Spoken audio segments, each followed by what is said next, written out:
अविदत विषयान्तरच्चटारे उपनिषता मुखमान मात्रभोगः अभिसगुणवता तथैकशेषी मधुरविरुधये ममाविरस्तु வேறொன்றும் நானறியேன் வேதம் தமிழ் செய்த மாறன் ஷடகோபன்வன் குருகூறு ஏரியங்கள் வாழ்வாமின்னேத்தும் மதுரகவியார் எமையாழ்வார் அவரே அரண் இன்று தொட்டும் எழுமையும் எம்பினான் நின்று தன்புகள் ஏத்த அருளினான் புன்னமாட திருக்குறுகூர் நம்பி என்றும் என்னை இகழ்விலன் காண்பினேன்.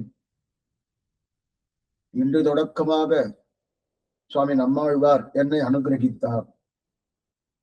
இந்த அனுகிரகித்த தன்மை என்பது ஒரு நாள் 2 நாள் அல்ல, 1 வருஷங்கள் 2 வருஷங்கள் அல்ல, 7 ஜன்மங்கள் மட்டுமல்ல. ஏனென்றால் எழுமையும் எம்பிரான் என்று தெரிவித்தார். அப்ப 7 ஜன்மம் முடிஞ்சதுக்கு அப்புறம் 8வது ஜன்மம் வந்த உடனே ஒருவேளை ஆழ்வார் கைவிட்டுடுவாரோ என்றால் கிடையாது. இன்று தொட்டும் எழுமையும் எம்பிரான். 7 ஜன்மம் என்ற பதத்துக்கு அர்த்தம் என்னவென்றால் மேலுள்ள காலமெல்லாம் என்று பூர்வாச்சார அர்த்தத்தை தெரிவிக்கிறார்கள். எல்லா காலமும் யாவதாத்மா பாபின்னு சொல்லிப்பார். ஆத்மா இருக்கிற பரியந்தம்னு. ஆத்மா என்னைக்கு போயிடுத்தோ அன்னைக்கு கிடையாது அப்படின்னு சொல்லிட்டா ஆத்மா போக போறதே கிடையாது. அதைத்தான் யாவதாத்மா பாபின்னு தெரிவிப்பார். அத போல எழுமையும் எம்பிரான். அப்படிப்பட்ட எழுமையும் எம்பிரான் என்று சொல்லக்கூடிய அந்த தன்மையிலே என்னை அனுகிரகித்தார்னு சுவாமி மதுரகவி ஆழ்வார் மணவார் அப்படிப்பட்ட அந்த நம்மாழ்வார் என்னை அனுகிரகித்தான் தெரிவிக்கிறார். அதிலே நாம் முதலில் பெரியவாச்சானுடைய வியாக்கியானத்தை அனுகிய பெற்றோம். மேற்கொண்டு நஞ்சியுடைய வியாக்கியானம் என அதையும் அனுபவிக்க பெற்றோம். அதிலும் இந்த பாசுரத்திலே ஒரு சிறிது நம்பிலுடைய வியாக்கியானத்தை அனுபவிக்க பெற்றோம். இப்பொழுது அழகிய மணவாள பெருமான் நாயனார் அவருடைய வியாக்கியானத்தை அனுபவித்துக் கொண்டிருக்கிறோம். அதிலே நின்று தன் புகழ் ஏற்க அருளினான் என்கிற சப்தத்துக்குண்டான அர்த்தத்தை தான் நேற்றைய காலக்ஷத்தில் பார்த்து கொண்டிருந்தோம். அதைத்தான் இன்றைக்கும் தொடர்கிறது. நின்று தன் புகழ் ஏற்க அருளினான்.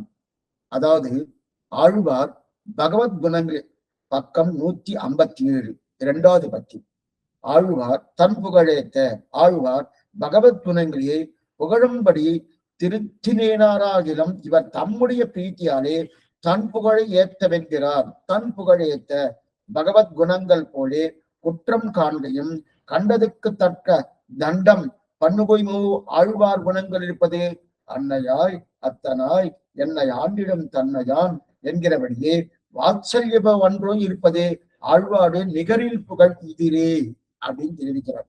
இதுலதான் நேற்று நம்ம கார்த்தால கால்ச்சது இதில் நின்றணும். இதுல ஒரு பெரிய விசாரம் பண்ணணும். என்ன விசாரம் என்றால், இப்ப ஆழ்வார் ஒரு குற்றத்தை கல்பிக்கமா போல ஒரு பெரிய இருக்கிறாள் கேட்கிறார்.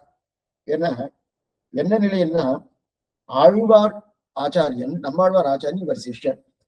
ஆச்சாரியன் என்ன சொல்றாரு அதோட காரணம் சிஷ்யன் கேட்கணும். ஆமா. அப்ப அவர் என்ன சொல்லியிருக்கணும்? என்னை பற்றி பாடாதே, என்னுடைய சுவாமியாக இருக்கக்கூடிய பொழிந்த பிரானை பற்றி நீர் பாட வேண்டும் அப்படின்னு தானே சொல்லியிருப்பார். ஆமா. அப்ப அப்படி சொல்லியிருக்க செய்து எதற்காக மதுரகவி ஆழ்வார் நம்மாழ்வார் பற்றி பாடுகிறார்? இதன் முதல் நிலை.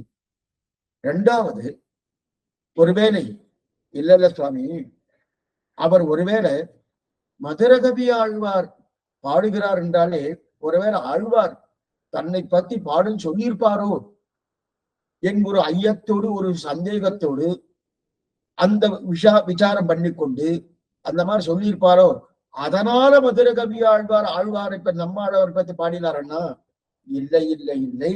நம்மாழ்வார் தன்னுடைய பகவானாக இருக்கக்கூடிய பொழிந்த பிரானைத்தான் பாட சொல்லியிருப்பாரே தவிர தன்னை பற்றி சொல்லியிருக்க மாட்டார்னு சொல்லியிருக்கு. அப்ப தன்னை பற்றி சொல்லியிருக்காமல் இருக்க செய்தே அப்ப மதுரகவி ஆழ்வார் பாடினார் என்றால் ஆச்சாருடைய வார்த்தையை உல்லங்கனம் பண்ணினார். அப்ப சிஷ்யத்துவம் இல்லாம போயிடுத்து. சரி, இல்ல சுவாமி, நம்மாழ்வாரே தன்னை பத்தி பாட சொன்னார் அப்படின்னு வச்சுட்டாச்சுன்னா, அப்ப இவர் தன்னை பத்தி பாட சொன்னபடியால மதுரகவியால் பாடினார், சிஷ்யத்துவம் நினைக்கிறது. ஆனால் ஆச்சாரியத்துவம் போயிடுறது. ஆச்சாரியத்துவம் என்ன இருக்கணும்? ஆச்சாரியனானவன் தன்னுடைய புகழை பாடச் சொல்லாமல் பகவானுடைய புகழை பாடச் சொல்ல வேண்டியதான் கர்த்தவியம். அதுதான் நிதர்சனம். அந்த மாதிரி இருக்க செய்தே இவர் என்ன பண்ணியிருக்கார்? தன்னுடைய புகழை பாடும்படியான ஒரு தன்மையிலே பாடினாரோனோ மதுரகவி ஆழ்வார்.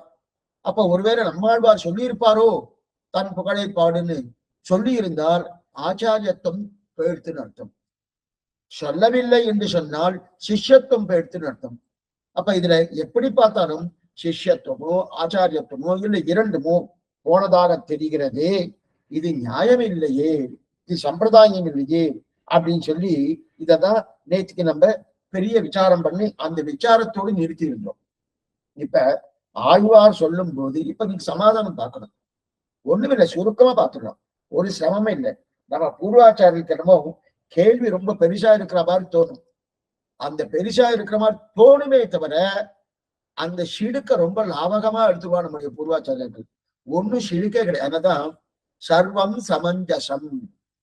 சுவாமி எம்பெருமானார் தெரிவிப்பா ஸ்ரீபாஷ்யத்துல எங்கெங்க என்னென்னவோ இடர்பாடுகள்லாம் வருது, நிறைய குறைபாடுகள் இருக்கு, நிறைய விருத்தம் வருது. அதாவது அங்க ஒண்ணு சொல்றா, இங்க ஒண்ணு சொல்றா, ஒண்ணுக்கு ஒண்ணு கான்ட்ராடிக்டரி சொல்லுவா. அதாவது எதிர்த்து அட்டா இருக்கும். இப்படி பார்க்கறது அது தவறு வருது, அப்படி பார்க்கறது இது தவறு வருது. என்னதான் சுவாமி பண்றதுன்னா ஒண்ணும் சமமே கிடையாது. சர்வம் சமஞ்சசம் சுவாமி முடித்தார் இல்லையா? அதுல அது எதனால பண்றனா சாஸ்திரம் அந்த மாதிரிதான் பண்ணிருக்கு. அப்ப சாஸ்திரத்தை வைத்து கொண்டு பண்றாரு. இப்ப இங்க என்னன்னா ஒரு குறையும் கிடையாதுன்னு சொல்லிட்டாங்க. இது அழகிய மணவாள பெருமான வியாக்கியானம். என்ன ஆழ்வார் சொல்லும் போது பகவானத்தான் பாடுன்னு சொன்னார். இப்ப இதுக்கு பதில் வந்துட்டு பகவானத்தான் பாடுன்னு சொன்னார். அப்ப பகவானத்தான் பாடுன்னு சொல்லி கொடுத்தார் இல்லையா? ஆனா மதுரகவியார் என்ன பண்ணினார்? நம்மாழ்வார் பாடினாரும். இப்ப நல்லா பார்த்துக்கணும், நிதானமாவே சொல்றேன். ஆழ்வார் பகவானத்தான் பாட சொன்னார், மதுரகவி அப்படின்னா தன்னை பாடிட்டாரு. அப்ப மதுரை ஆழ்வாட்டு ஆச்சாரியத்துவம் இருந்திருக்கு, மதுரகவிட்ட சிஷ்யத்துவம் இல்லையா அப்படின்னு தோன்றுதுனோ? இல்ல, சிஷ்யத்துவம் இருக்கு. குழப்பற சுவாமி, அவர் சொன்னபடி கேட்கலாம் சிஷ்யத்துவம் போயிடுதுன்னு அர்த்தம். ஆமா, அப்ப அவரே ஆச்சாரியனுடைய தன்மையாளர் அவர்கிட்ட ஆச்சாரியத்துவம் போயிடுதுன்னு அர்த்தம். இப்ப நீங்க சொல்ற மாதிரி நம்மாழ்வார் தன்னை பாட சொல்லவில்லை, பகவானத்தான் பாட சொன்னான்னு சொன்னா அப்ப ஆச்சாரியத்தில் நின்றுட்டு இருக்கு, ஒண்ணும் குறையில்லை. ஆனால் இவர் மாறி பாடி இருக்காருனோ? அப்ப மாறி பாத்தினபடியாலே அப்ப இவர்கிட்ட சிஷ்யத்துவம் போயிடுத்தோம்னா இல்லைன்ட்டு. என்ன சுவாமி குழப்பின்னு ஒண்ணுமில்லை. இப்ப தன்னை பாடாமல் பகவானை தான் பாட சொன்னார். அப்ப பாட சொன்னாருனோ? அப்ப பகவான் தனக்கு இது பாருங்க என்ன அஷ்டங்க, தன்னை பகவானை பாடி சொல்லி கொடுத்தார். ஆனா மதுரகவில் என்ன பண்ணார்னா நம்மாழ்வார் பகவானை பாடின அத்தனை சொல்லையும் எடுத்து பார்க்கிறார். நம்மாழ்வார் பகவானை 1102 பாசனங்கள் பாடியிருக்காரனோ? அதற்கெல்லாம் திருவிருத்தம், திருவாசிரியம், பெரிய திருவந்தாதி இது அத்தனையும் எடுத்து பார்க்கிறார். எடுத்து பார்த்தோன்னே அப்ப அதுல என்ன சொல்லியிருக்குன்னா பகவான் என்ன சொல்லியிருக்காருன்னா தனக்கு சமமாக ஆச்சாரியனை பாடுன்னு சொல்லியிருக்கு. இவரே சொல்லியிருக்கார். பயிலும் திருவிடையார் எவரையிலும் அவர் கண்டீர் தயிரும் பிறப்படைத்தோரி அம்மையாலும் பரமரே 3ஆம் பத்து 7ஆம் திருவாழ்வில தெரிவிக்கிறார் குலம் தாங்க சாதிகள். அதற்கு மேற்கொண்டு 8ஆம் பத்து 10ஆம் திருவாய்மொழியில என்ன தெரிவிக்கிறார்? நெடுமார்க்கடமை செய்வேன் போல் அவனை கருத வஞ்சித்து தடுமாற்றட்டதை கதைகள் முற்றும் தவிர்ந்த சச்சன் கொடுமாவினையேன், நான் ரொம்ப பாவம் பண்ணிட்டேன், இத்தனை நாளா அந்த பாகவதர்களை பாடவே இல்லையே அப்படின்னு அவரே தன்னை தானே குறைத்துக் கொள்கிறார். நம்மாழ்வார் அந்த பாசனம்லாம் இருக்கு. இதெல்லாம் ஆராய்ச்சி பண்ணி பார்க்கிறார். அப்ப ஆச்சாரண பாடுன்னு சொல்லியிருக்கு. அப்ப ஆச்சாரண பாடுன்னு சொல்லியிருக்க செய்து அத நம்மாழ்வாரே சொல்லியிருக்கார். எங்க தன்னுடைய திருவாழ்மையில சொல்லியிருக்காரு. அது நம்மாழ்வாரே நீ ஆச்சாரண பாடுன்னு சொல்லியிருக்காரு. அது சொன்ன விஷயம் உண்டு, மேற்கொண்டு அதுவும் வரேன். ஏன்னா இவரே சொல்லியிருக்காரு ஆச்சாரண பாடு பாகவதான பாடுன்னு சொல்லியிருக்காரு. அப்ப இவர் என்ன பண்ணணும்? இந்த மாதிரி சொன்ன உடனே இவர் நல்ல சிஷியனா இருக்கணுமோ, அப்ப அவருக்கு நல்ல மாணவனா இருக்கணுமோ, அப்ப அவர் படித்து கொடுத்ததே அதை பூர்ணமா கடைபிடிக்கணுமோ. ஏன்னா ஆழ்வார் பெருமாளைத்தான் பாடுன்னு சொன்னார். அப்ப பெருமாள் விஷயமாக என்னென்ன இருக்கு அந்த புஸ்தகத்தெல்லாம் எடுத்து பார்த்தார். அந்த ஆழ்வார் இவருக்கு சொல்லி கொடுத்ததை பார்க்கச்சே எப்படி இருக்கு? புஸ்தகத்துல என்னென்ன இருக்கு? இந்த ஆச்சாரிய சமமாக பாடுன்னு அந்த புஸ்தகத்துல இருக்கு. நினைன்னு வேற சொல்லியிருக்கு. பகவானுக்கு சமமாக ஆச்சார நினை. ஏன்னா தொண்டரானால் இதை வந்து எழுதிட்டு தொண்டர்படியாள் வந்து தெரிவிக்கிறார். தொண்டர்படியாள் வரம் இதை தெரிவிக்கிறார் இல்லையா? கொடுமின் கொன்மின் நின்னிடும் ஒக்க வழிபட அருளினாய் போலும் மதில் திருவரங்கத்தம்மானே. இந்த பகவான் சொன்ன விஷயத்தையே சமமாக நினை, ஆச்சாரியனும் என்னையும் சமமாக நினைன்னு பகவான் சொல்லியிருக்கார். அப்ப எனக்கு எத்தனை கௌரவத்தை கொடுக்கிறதோ அதை போல அவர்களுக்கும் கௌரவத்தை கொடுன்னு சொல்லியிருக்காரு. இது ஒரு பக்கம். இன்னொன்னு, என்னை எப்படி பூஜிக்கிறாயோ என் பக்தனையும் அதே போல பூஜிப்பாய். இது எங்க சொல்லியிருக்கு? கருட புராணம் என்ன, மாஸ்ய புராணம் என்ன, இந்த புராணங்களை நிறைய சொல்லியிருக்கு. எங்க சொல்லியிருக்கு சுவாமி? சஜ பூஜ்யகா யஜாட்சகம், சஜ பூஜ்யகா யஜாட்சகம் அப்படின்னு நீ சம்ஸ்கிருதம் சொல்றது. அந்த சம்ஸ்கிருதத்துல சொன்ன வார்த்தையை அது தொன்றபடியால் வேண்டும் என்னால் கொடுமினின் கொன்மின் என்று நின்னொடு ஒக்க வழிபட அருளினாய் போலும் தெரிவிக்கிறார். அப்ப சம்ஸ்கிருத பாஷையும் அதே போல திராவிட பாஷையும் இரண்டையும் சேர்த்து பார்க்கிறார் மதுர கவி ஆழ்வார். ஓ, ஆச்சாரியனுக்கு சமமாக பிரமபகன பகவானுக்கு சமமாக ஆச்சாரியனை நினை, அந்த பகவானுக்கு சமமாக ஆச்சாரியனை பூஜிப்பாய். பகவான் எப்படியோ அதற்கு தகுந்தாற் போல ஆச்சாரியன் நினை. ஆச்சாரியன் அதே போல அவருக்கு உண்டான கைங்கரியங்கள் பண்ணுன்னு சொல்லியிருக்கோன்னு இந்த புஸ்தகத்தை பார்த்தோன்னே இப்ப ஆச்சாரனுக்கு சமமா பாடுன்னு சொன்னார் இல்லையா? அதனால்தான் பாடினார். ஏன்னா அந்த விஷயத்த நம்மாழ்வாரே சொல்லியிருக்கார். அந்த விஷயத்த நம்மாழ்வாரே சொன்னபடியாலே அதனால்தான் பாடினார். அப்ப பாடணும் என்பதுக்கு புஸ்தகத்தை எல்லாம் திறந்தார். அப்ப ஆச்சாரனை சமமா பாடினார், அதனால பாடினார் அப்படின்னு இது முதல் சமாதானம். இந்த சமாதானம் சொன்ன உடனே அங்க இருக்கிறவரெல்லாம் விடல. சரி சுவாமி, ஆச்சாரியனுக்கு சமமா வைத்துக் கொண்டு பாடுன்னு சொன்னா தெரியுது. அப்ப ஏன் இவர் பெருமாளை தள்ளிட்டார்? வேறொன்றும் நான் அறியேன் வேறும் தமிழ் செய்த மாறன். அது மட்டும் இல்ல, எனக்கு நம்மால் வரத தெய்வம் மற்றறியேன், எனக்கு வேற தெய்வம் தெரியாதுன்னு வேற சொல்லியிருக்காரு. இவர் என்ன பண்ணிருக்கணும்? சரி, சமமா பாடுனா ஒரு பக்கம் ஒரு கையாலே பகவான், மற்றொரு கையால ஆச்சாரியன். சுவாமி ரெண்டுத்தையும் சமமா பாடிட்டேன். எப்படி பகவான் சொன்னாரோ அதே போல நம்மாழ்வார் சொன்னாரோ அதே போல தொண்டர்படி ஆழ்வார் கொடுமின் கொன்மின் நின்னோடு ஊக்க வழிவடை அருளினாய் போலும் என்று சொன்னாரோ அதே போல நான் பாடினேன்னு பண்ணிருக்கலாமோ? அப்ப அப்படி இருக்க செய்தே இவர் ஏன் இப்படி பண்ணார்? இவர் பண்ணிருக்க வேண்டாம். அப்ப என்னன்னா, ஆச்சாரன் சமமா என்று சொன்னார். நீ எதுக்கு பெருமாளை தள்ளி வச்சு பாடியிருக்க? ஏன்னா அவருடைய பேச்சுக்கே வரும். இப்ப மதுரகவை என்ன சொன்னார்? சமமா பாட சொல்லியிருக்கா, அதனால பாடினா. அப்பன்னா என்ன? அப்ப பெருமாள் சொல்லியிருக்கா கருட புராணத்துல, அதை எடுத்துட்டார். அது என்ன? சஜபூஜ்யகா யதாட்சகம், எனக்கு சமமாக ஆச்சாரியனை பூஜிப்பாய் என்று இருக்கு. அப்ப பெருமாளுக்கு சமமாக பூஜிப்பாயின்னு பூஜித்திருக்கணும் அப்படின்னு நம்ம கேட்டோன்னு வாஸ்தவம் தான், உண்மைதான். அப்ப பெருமாளை எப்படி பூஜித்தனும் அப்படித்தானே பூஜிக்கணும். இந்த தர்க்கவாதத்தை வைத்து நீங்க பேசுறேன். பெருமாளை எப்படி பூஜிக்கணும் அப்படித்தானே பூஜிக்கணும். அப்ப பெருமாளை பூஜிக்கும் போது எதை விட்டு பூஜித்தேன்? பெருமாளுக்கு ஆராதனை பண்றணும், பெருமாளுக்கு திருவாராதனை பண்றணும். திருவாராதனை பண்ணும்போது எதையெல்லாம் தள்ளிட்டு நேரா பகவான் வரேன்? எதை தள்ளுறது? ஐஸ்வர்யத்தை தள்ளிட சுவாமி. ஐஸ்வர்யம் வேணாமே, ஐஸ்வர்யம் வேணான்னு சொல்லி விட்டுதான் பகவான் திருவடியில பத்தியா பகவான் திருவடி கஞ்சரியம் பண்ணினேன். அதே போல இங்கே ஏதாவது ஒண்ணு தள்ளணும். அப்ப பெருமாளுக்கு திருவாராதனை ஆராதனை பண்ணணும்னாலே எத்தையோ தள்ளிட்டு பகவான்கிட்ட வரணும். அதே போல இங்கேயும் செய்யணும். இங்க என்ன சுவாமி செய்யறது? நான் இங்க எங்க இருக்கேன்? பெருமாள்கிட்ட இருக்கேன். அவரை தள்ளிட்டு இங்க வந்துட்டேன். இங்க பெருமாள்கிட்ட வரச்சு ஐஸ்வர்யத்தை தள்ளிட்டு பெருமாள்கிட்ட வந்தா போலே இப்ப நான் நம்மாழ்வார்ட்ட வரணும்னா ஏதோ ஒண்ணு தள்ளணும்.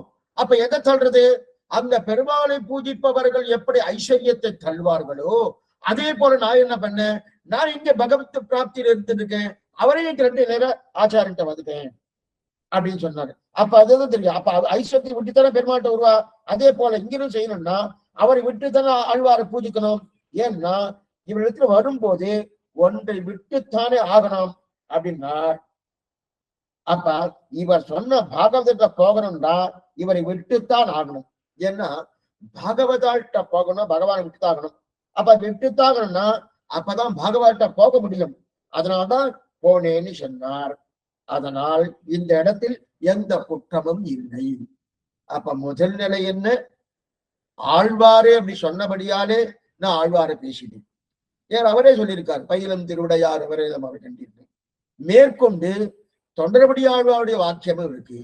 ஏன் பகவானே சொல்லியிருக்கார் எங்க கருட புராணத்திலேயும், அதே போல ஆச்சரியமா இருக்கக்கூடிய இன்னொரு புராணத்திலையும், அது மாசிய புராணம், இந்த புராணம் தெரிவிக்கார். தெரிவிக்கச்சதே சஜபூஜ்யகா யதார்த்தம் சொல்லியிருக்கிறபடியாலே அதனால எந்த குற்றமும் இல்லை அப்படின்னு தெரிவித்தார். ஆழ்வாரிடத்தில் இதில் என்னன்னா, ஆழ்வாரிடத்திலும் குற்றம் இல்லை, நம்மாழ்வாரிடத்திலும் குற்றம் இல்லை. அவர் என்ன பண்ணார்? பகவான் தான் செய்வி சொன்னார். அப்ப என்னிடத்திலும் குற்றம் இல்லை. நான் என்ன பண்ணேன்? பகவான் சொன்ன பிரகாரம் அது ஆழ்வார் சொன்ன பாசுரத்தின ஆராய்ச்சி பண்ண பார்க்கச்சே, ஆச்சாரியம் தான் பிரதானம்னு பட்டது. அதனால ஆச்சாரனை பூஜித்தேன். அதனால இந்த இடத்துல குற்றம் இல்லை அப்படின்னு என்ன அர்த்தம்? நான் நல்ல சிஷியனா இருந்துட்டேன், நம்மாழ்வார் நல்ல ஆச்சாரியனாவே இருந்துட்டார், என்ற குற்றமும் இல்லை. இந்த குற்றம் எதிலுமே இல்லை அப்படின்னு சொன்னார். ஆனா ஆழ்வார் நல்ல ஆச்சாரியன்னு சொன்னார். சரி சுவாமி, பெருமாளையே பெருமாளையே தொழ வைத்தபடியால் இன்னும் நன்னா இருக்கும், இருப்பினும் தேவரை பெருமாள் தொழலினார். உடனே மறுபடியும் விடலாவா? அவனை கேட்கணும். அப்பன்னா என்ன பண்ணணும்? ஆழ்வாரையும் தொழுதிருக்கணும், பெருமாளையும் தொழுகணும். தொழுகலையே ஏன் பெருமாளை தொடவில்லை? திருமற்றறியேன் குருகூர் நம்பின்னு சொன்னேறணும். திரிதந்தாவிலும் தேவபிரானுடைய கரியகோல திருவுருக்காண்பண்ணான்னு சொன்னேறணும். அப்ப பெருமாளை ஏன் தொடருன்னா ஒண்ணுமில்லை, இந்த ரெண்டுக்கும் குறுக்க அவர் சிக்கின்றார். எந்த ரெண்டுக்கும் குறுக்க?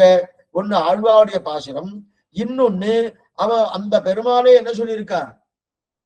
சஜபூஜ்யகா யதாட்சகம், எனக்கு சமமாக அந்த ஆச்சாரியன் நினைப்பாய், பாகவதன் நினைப்பான்னு சொன்னவனே, இந்த ரெண்டு வார்த்தைக்கு சிக்கின்றார். சிக்கின்றபடியாலே அதனாலதான் அவரை பேச முடியாம போயிடுது. பெருமாளே சொன்னது ஆச்சாரனுக்கு நல்ல ஆச்சாரனை வழங்கினார். ஆக ஆழ்வார் பகவத் குணங்கள் தான் சொல்லிக் கொடுத்தார். ஆனா அடியேனுக்கு சொல்லிக் கொடுத்தவரின் இந்த மாதிரி ஆசிரியர் தெரிவிக்கிறார். இன்னொரு விஷயம் சொல்றார், ஆழ்வார் பகவானுடைய குணங்கள் தான் சொன்னார். உயர் வர உயர்ந்தால உடையவன், மேற்கொண்டு குருநாயகமாய பாசுரம் என்னென்ன பாசுரங்களோ, ஒன்னும் தெய்வம் உலகம் உயிரும் என்று ஆதிப்பிரான் நிற்க மற்ற தெய்வம் நாடுகிறே எல்லாம் தான் சொல்லிக் கொடுத்தார். சொல்லிக் கொடுத்தவொடனே அவர் எனக்கு சொல்லிக் கொடுத்தாரணும். அந்த சொல்லிக் கொடுத்த ஒரு உபகாரம் தானே, சொல்லிக் கொடுத்த உபகாரம் தானே, அந்த உபகார ஸ்மிருதி இருக்கணும். அந்த உபகார ஸ்மிருதியால தான் நான் என்ன பண்ணேன்? நான் ஆழ்வாரை பாடினேன். மூணாவது, முதல்து ஆழ்வாரே அந்த மாதிரி பாடியிருக்கார், அதனால ஆழ்வாரை பாடினேன். ரெண்டாவது, கருட புராணம் என்ன, மாசிய புராணம் என்ன, பகவானே ஆச்சாரியனை எனக்கு சமமாக நினை, அதற்கு சொன்னவரை அவனுக்கு ஆராதனை பண்ணுன்னு சொல்லியிருக்கார், அதனால பண்ணினேன். மூன்றாவது என்னன்னா, ஒண்ணுமில்லை சுவாமி, அவர் எனக்கு சொல்லிக் கொடுத்தார். என்னன்னு சொல்லிக் கொடுத்தார்? பகவானுடைய குணங்களை பூர்ணமா சொல்லிக் கொடுத்தாரணும். அந்த பகவான குணங்களை சொல்லிக் கொடுத்து பூர்ணமான கேட்டுன்னு இருக்கணும். அப்ப கேட்டுன்ற கட்சி இப்படிப்பட்ட வைபவம் படித்த நம்மாழ்வார் நமக்கு இப்படி உபதேசம் பண்ணாரு. அந்த உபகார ஸ்மிருதி மனசுல படுறது, அதான் நன்றி. அந்த உபகார ஸ்மிருதி மனசுல படுறது, அதுல மனசுல படன்னா அந்த உபகார ஸ்மிருதியாலே நம்ம நான் அவரையே பாடிட்டேன். இந்த மாதிரி பண்ணலாமா சுவாமி? ஸ்ரீவச்சன புருஷன் இதை பூர்ணமா எடுத்திருக்கார். ஸ்ரீவச்சன இதைத்தான் ஸ்ரீவச்சனமூர்த்தி தெரிவிக்கிறார். நாம் ஆச்சாரியனை தொழுவது எதனால்? நம்ம எதனால ஆச்சாரிய போறோம்? ஏன் சுவாமி, என்னதான் பகவானே சொல்லியிருந்தாலும், எனக்கு சமமாக அவர்களை பூஜிப்பாய் சொல்லியிருந்தாலும், மோட்சம் கொடுக்க போறது பகவான் தானே சுவாமி. ஆச்சாரியன் நிச்சயமா ஆச்சாரியன் தான். நம்ம என்ன நினைக்கிறோம்? இவருக்கு அந்த சக்தி இல்லைன்னு நினைக்கிறோம். இவரை பார்த்துதான் அவர் கொடுக்கிறார், அவரா கொடுக்கறது இல்லை. அதைத்தான் நிறைய தடவை இங்க சாய்ச்சிருக்கேன். தன்புருவின் தாளினைகள் தன்னில் அன்பொன்று இல்லாதார், அன்பு தன்பால் செய்தாலும் அம்புயைகோன், இன்பமிகு விண்ணாடு தான் அளிக்க வேண்டியிரான், ஆதலால் நன்னார் அவர்கள் திருநாடுன்னு நம்ம உபதேசம் நம்ம பார்க்கல. என்ன இந்த விஷயத்த அடிக்கடி நீங்க சொல்லிட்டு தான் இருக்கேன். தன்னுடைய குரு கிட்ட அவர்கிட்ட பிராவண்யம், ஆச்சாரிய அபிமானம், அன்பொன்று இல்லாதார். அந்த அன்பு இல்லைன்னா, அன்பு தன்பால் செய்தாலும் அம்புயை கோன் இல்ல சுவாமி, ஆச்சாரிட்ட அன்பு இல்லை, நான் பகவான்கிட்ட அன்பு நன்னா வச்சுட்டு இருக்கேன், பகவத் கைங்கரி நன்னா பண்ணிட்டு இருக்கேன், பகவான்கிட்ட பிராவண்யத்தோடு இருக்கேன், என்னென்ன கைங்கரி அத்தனையும் நல்லா மனப்பூர்வம் பண்ணியிருக்கேன். அன்பு தன்பால் செய்தார் அன்புயை கோன் இன்பமிகு விண்ணாடு தான் அளிக்க வேண்டியிறான். இப்ப அவருக்கு நம்ம அத்தனை கைங்கரி பண்ணமோன பகவானுக்கு பரவாயில்லையே, ஆச்சாரன கைங்கரை விட்டுட்டு எனக்கு பண்ணியிருக்கானே, என்கிட்ட இவ்வளவு பிராவண்யம் இருக்கானே, நான் அவனுக்கு மோசம் கொடுத்துறேன் அப்படின்ற அவனுக்கு அந்த எண்ணம் பகவானுக்கு ஏற்படுமான்னா, அது ஏற்படாதது மட்டுமல்ல, நான் ஏன் கொடுக்கணும்னு வேற கேட்கிறேன். நான் எது கொடுக்கணும்னு, சுவாமி உங்க கைங்கரியம் பண்ணியிருக்கேனே சுவாமி, என்ன நான் எனக்கு கைங்கரியம் பண்ண மோட்சம் சொல்லலையே, ஆச்சார கைங்கரியம் பண்ணாதான் கொடுக்குறேன்னு சொல்லியிருக்கேன். நீ எனக்கு பண்ணி பிரயோஜனமே இல்லை, அங்க பண்ணி எனக்கு பண்ணலைன்னாலும் உண்டு மோட்சம், எனக்கு பண்ணி அங்க பண்ணலைன்னா மோட்சம் கிடையாது. இதுதான் முக்கியம். நாம என்ன ஆச்சாரம் ரொம்ப சாமானியமா நினைக்கிறோம். ஏன்னா பகவான் அப்படிதான் அவர் எடுத்துட்டு இருக்காரு, சாஸ்திரம் அப்படிதான் சொல்றது. இது சாஸ்திர தாத்பரியம், இந்த சாஸ்திர தாத்பரியம் இதுதான் சொல்றது. அதே போல பகவான் அப்படிதான் எடுத்துட்டு இருக்காரு. அப்படி எடுத்துட்டு இருக்கச்சே இல்ல இல்ல நான் இது பண்றேன் இது பண்றேன் இது பண்றேன் பண்ண முடியாது. இப்ப அது ஒண்ணு, அதனால ஒண்ணு அப்படி உங்களுக்கு புரியத்துக்காக சொன்னேன். ஆனா உபகார ஸ்மிருதி ரொம்ப முக்கியம். எப்படி இந்த இந்த இந்த சிஷ்யன் எப்படி இருந்தா கட்டாந்தரைய போட இருந்தான். கட்டாந்தரை என்னன்னா ஒரு கிட்டத்தட்ட ஒரு 4-5 வருஷம் மழையே பெய்யலன்னு வச்சுக்கோ. அது இன்னைக்கு ராஜஸ்தான்லாம் போல வச்சுக்கோ, அந்த மழையே பெய்யாத இடம்லாம் சில இடம்லாம் இருக்கு, பாலம் பாலமா வெடிச்சிருக்கும், அப்படியே பூமி வெடிச்சிருக்கும். அந்த மாதிரி இந்த மனசு எப்படி இருந்ததுன்னா, இவனுக்கு பகவதி விஷயம்னா என்னன்னே தெரியாம கட்டாந்தரைய போல ஒரு ஜன்மா இல்ல 2 ஜன்மால ஜன்மாந்திர சகசிரேஷு எத்தனை ஜன்மாலா எப்படி மாறி மாறி பலபிறப்பம் பிறந்து அந்த மாதிரி இருந்துன்னு அவனை செப்பனிட்டு அதன் தண்ணீர் ஊத்தி அதை எப்படி உழ வேண்டுமோ அந்த உழுது இத்தனையும் பண்ணினது யாரு? ஆச்சாரியன். ஆச்சாரியன் தான் பண்ணியிருக்கான். அப்ப அந்த இவ்வளவு தூரம் ஆச்சாரியம் பண்ணியிருக்கிறனோ, அந்த ஆச்சாரியன் பண்ணினபடியாலே நான் எப்படி கடந்தேன் எப்படி இன்னைக்கு நான் எப்படி இருக்கேன், இந்த இருக்கக்கூடிய தன்மைக்கு யார்? இந்த ஆச்சாரியன் தானே. அந்த ஆச்சாரியன் இப்படி பண்ணியிருக்காரு. அப்ப அவர் பண்ண உபகாரம் எப்படிப்பட்ட உபகாரம்? அந்த உபகாரத்தை நினைத்தால் இவருக்கு தவிர கைங்கரியம் கிடையாது. இத நம்ம லௌகிகத்திலே பார்க்கலாம்.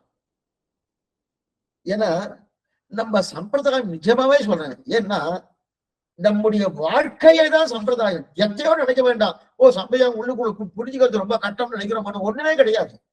ஒரு எஜமானன் வாழ்க்கையை பார்த்துக்க, லௌகிகமா பார்க்கலாம். ஒரு எஜமானன், அந்த எஜமானன் ஒரு வேலைக்காரன் வேலை பண்ணிட்டு இருக்கான்.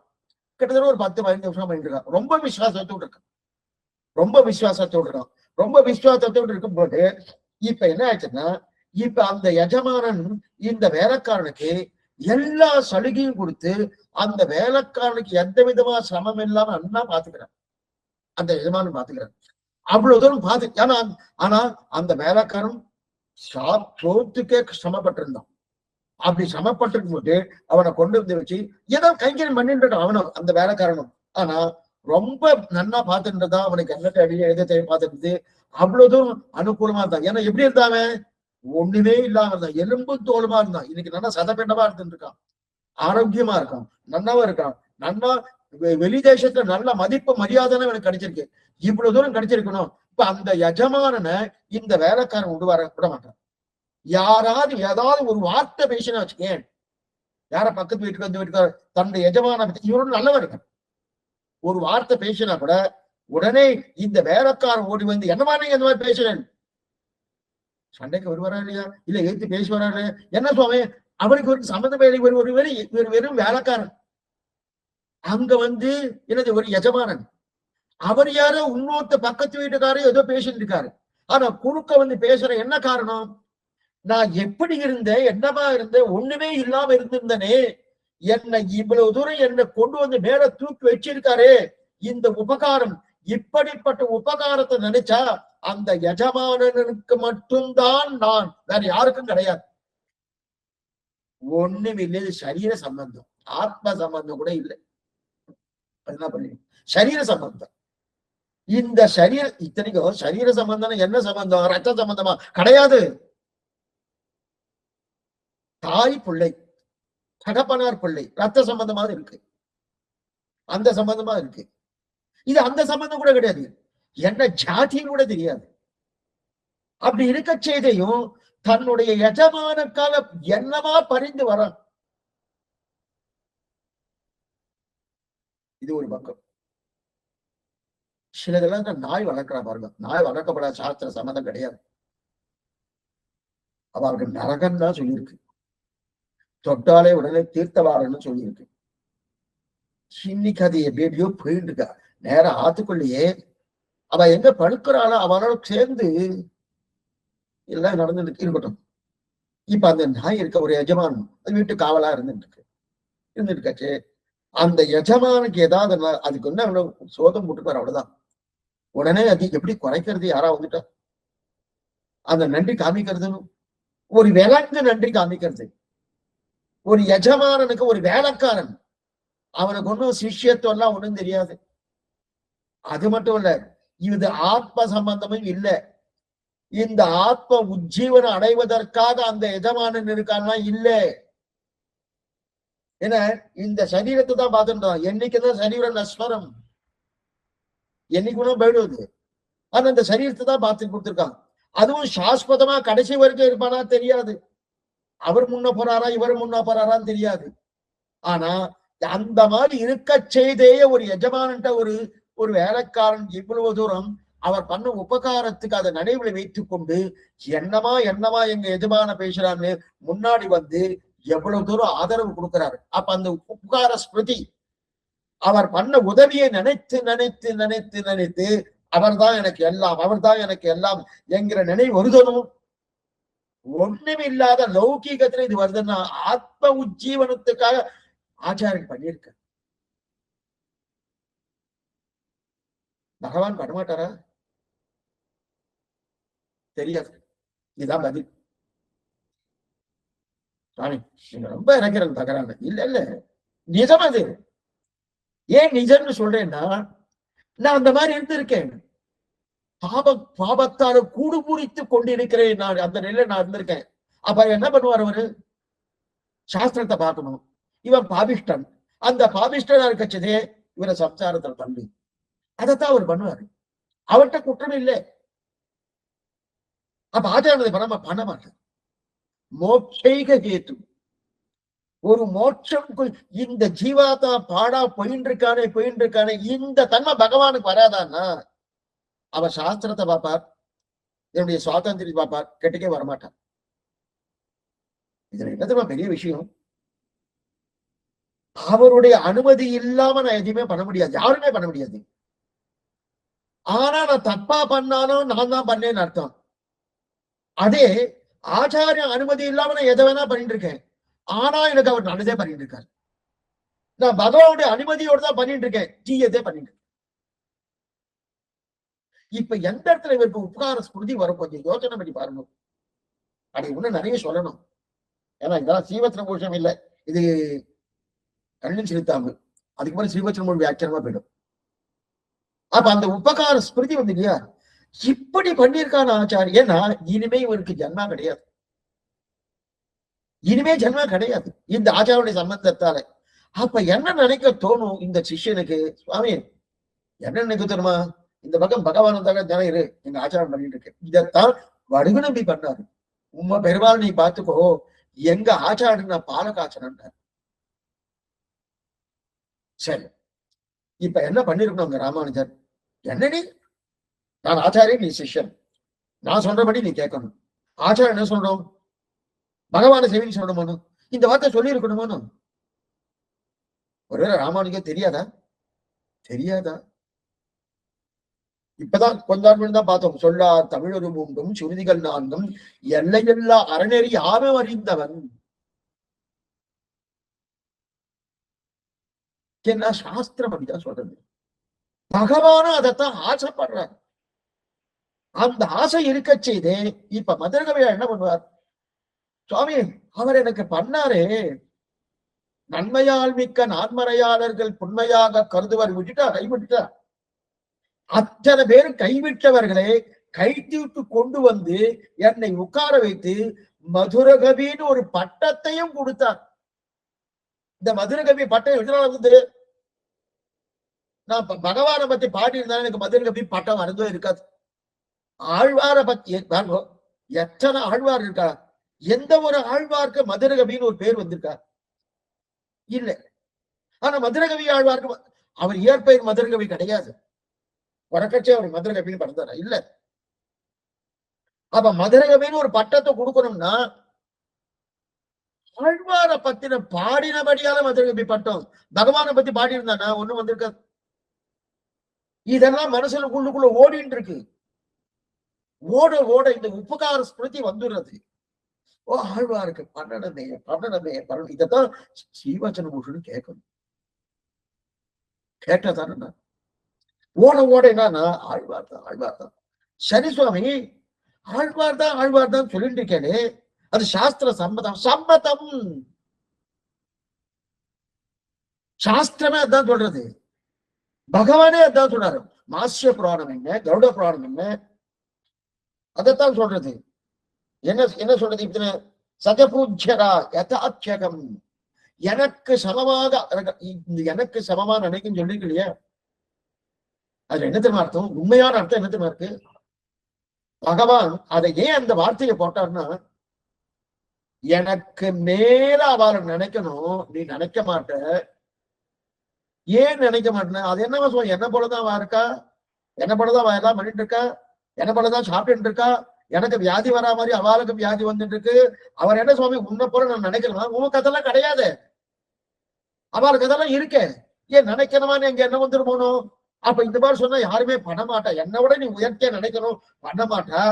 அதனால என்னை போலவாவது, இதுதான் முக்கியம், என்னை போலவாவது நனை. என்னை விட அதிகம், இதுதான் உண்மையான அர்த்தம். நம்ம குருவாசன் வியாக்கியானத்தை காமிக்கிறார். அப்ப என்னை போலவாவது நனைன்னு சொல்லியிருக்காரு இல்லையா? அப்ப அதெல்லாம் என்ன பண்ணணும்? நினைச்சுதான் பண்ணணும். அப்ப நினைச்சா பகவானும் ஜெபிக்கலாம்னா இல்லையே, அந்த நிலை வரலையே. ஏன் வரல? ஆச்சாரியன் பண்ண உபகாரம். இப்ப இந்த எஜமான் அதே விஷயம் வந்துவோம், லௌகிக விஷயத்துக்கு வரும். அந்த எஜமானனை பக்கத்து வீட்டுக்காரன் ஏதோ பேசுறாரு, உடனே இந்த வேலைக்காரன் ஏன் போறான்? இவனுக்கு என்ன, எஜமானுக்கு தேவையான பண்ணி வச்சுட்டு போய் சாப்பிட வேண்டியதுன்னு. இவருக்கு என்ன சுவாமி வேலை? ஒரு வேலையை இல்லையனும். அவர் பண்ண உபகாரம், அந்த உபகாரத்தை நினைச்சா ஓ நான் பண்ணணும்னு தோன்றது.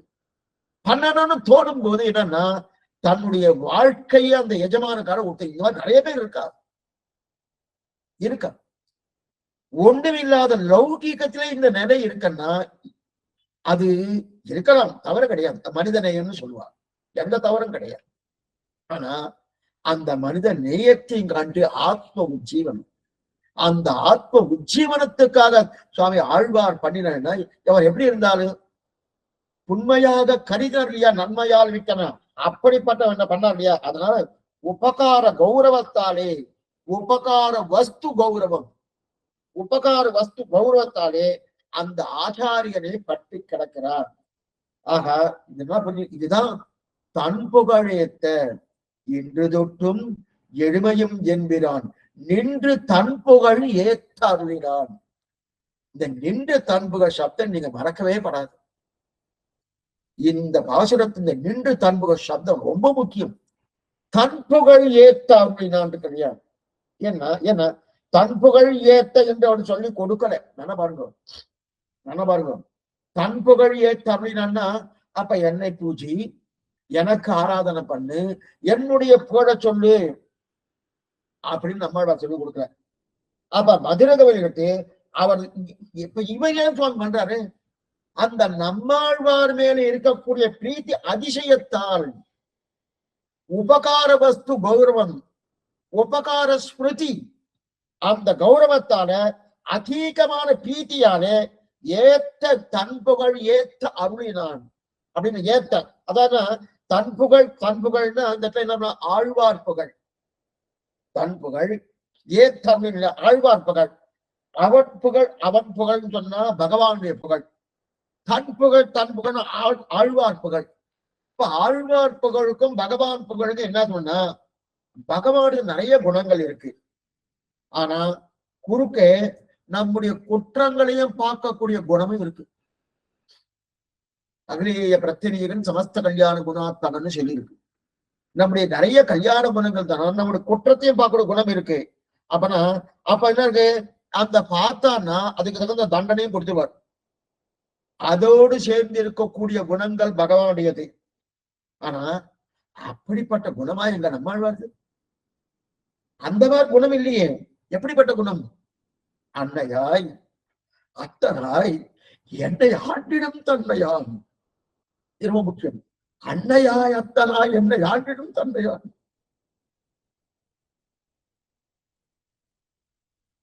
ஆனா இந்த காலக்ஷேபத்தெல்லாம் பண்றது இல்லை நிறைய.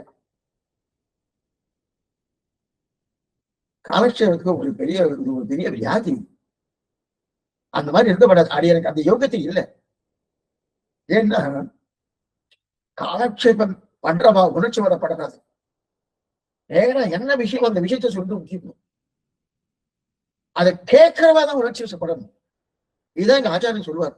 என்னமோ தெரியல எனக்கு இது வருது. எதுக்கு சொல்ல வந்த என்ன தெரியல, இருக்கட்டும். அப்ப அன்னையாய் என்னை ஆண்டிடும் தன்மையான். பகவானுக்கு அது இல்லை. இல்லாதபடி எழுதுறது அவருக்கு என்னுடைய குற்றத்தை பார்க்கிறார். அந்த குற்றம் பார்க்க அதுலதான் அன்னையாய் அத்தனாய் இருந்துச்சு. அன்னையாய் அன்னை சப்தத்துக்கு என்ன வாத்சல்யம். இல்ல குற்றத்தையும் போக்கியமா கொள்றா இல்லையா அன்னை. தாய்க்கு தான் அந்த தன்மை. அப்ப அந்த தாய்க்கு அந்த தன்மை இருக்கிறபடியாலே ஆழ்வார்க்கு வாத்சல்யம் என்கிற குணம் இருக்கு. அந்த வாத்சல்யம் குணம் இருக்கிறபடியாலே என்ன பண்ணாரு, இப்ப அப்புறம் அத்தனாய் அன்னையாய்னு சொல்லிருக்கலாம். அத்தனாய்னா என்னது, தந்தையாய். அன்னையாய்னா தாயாய்.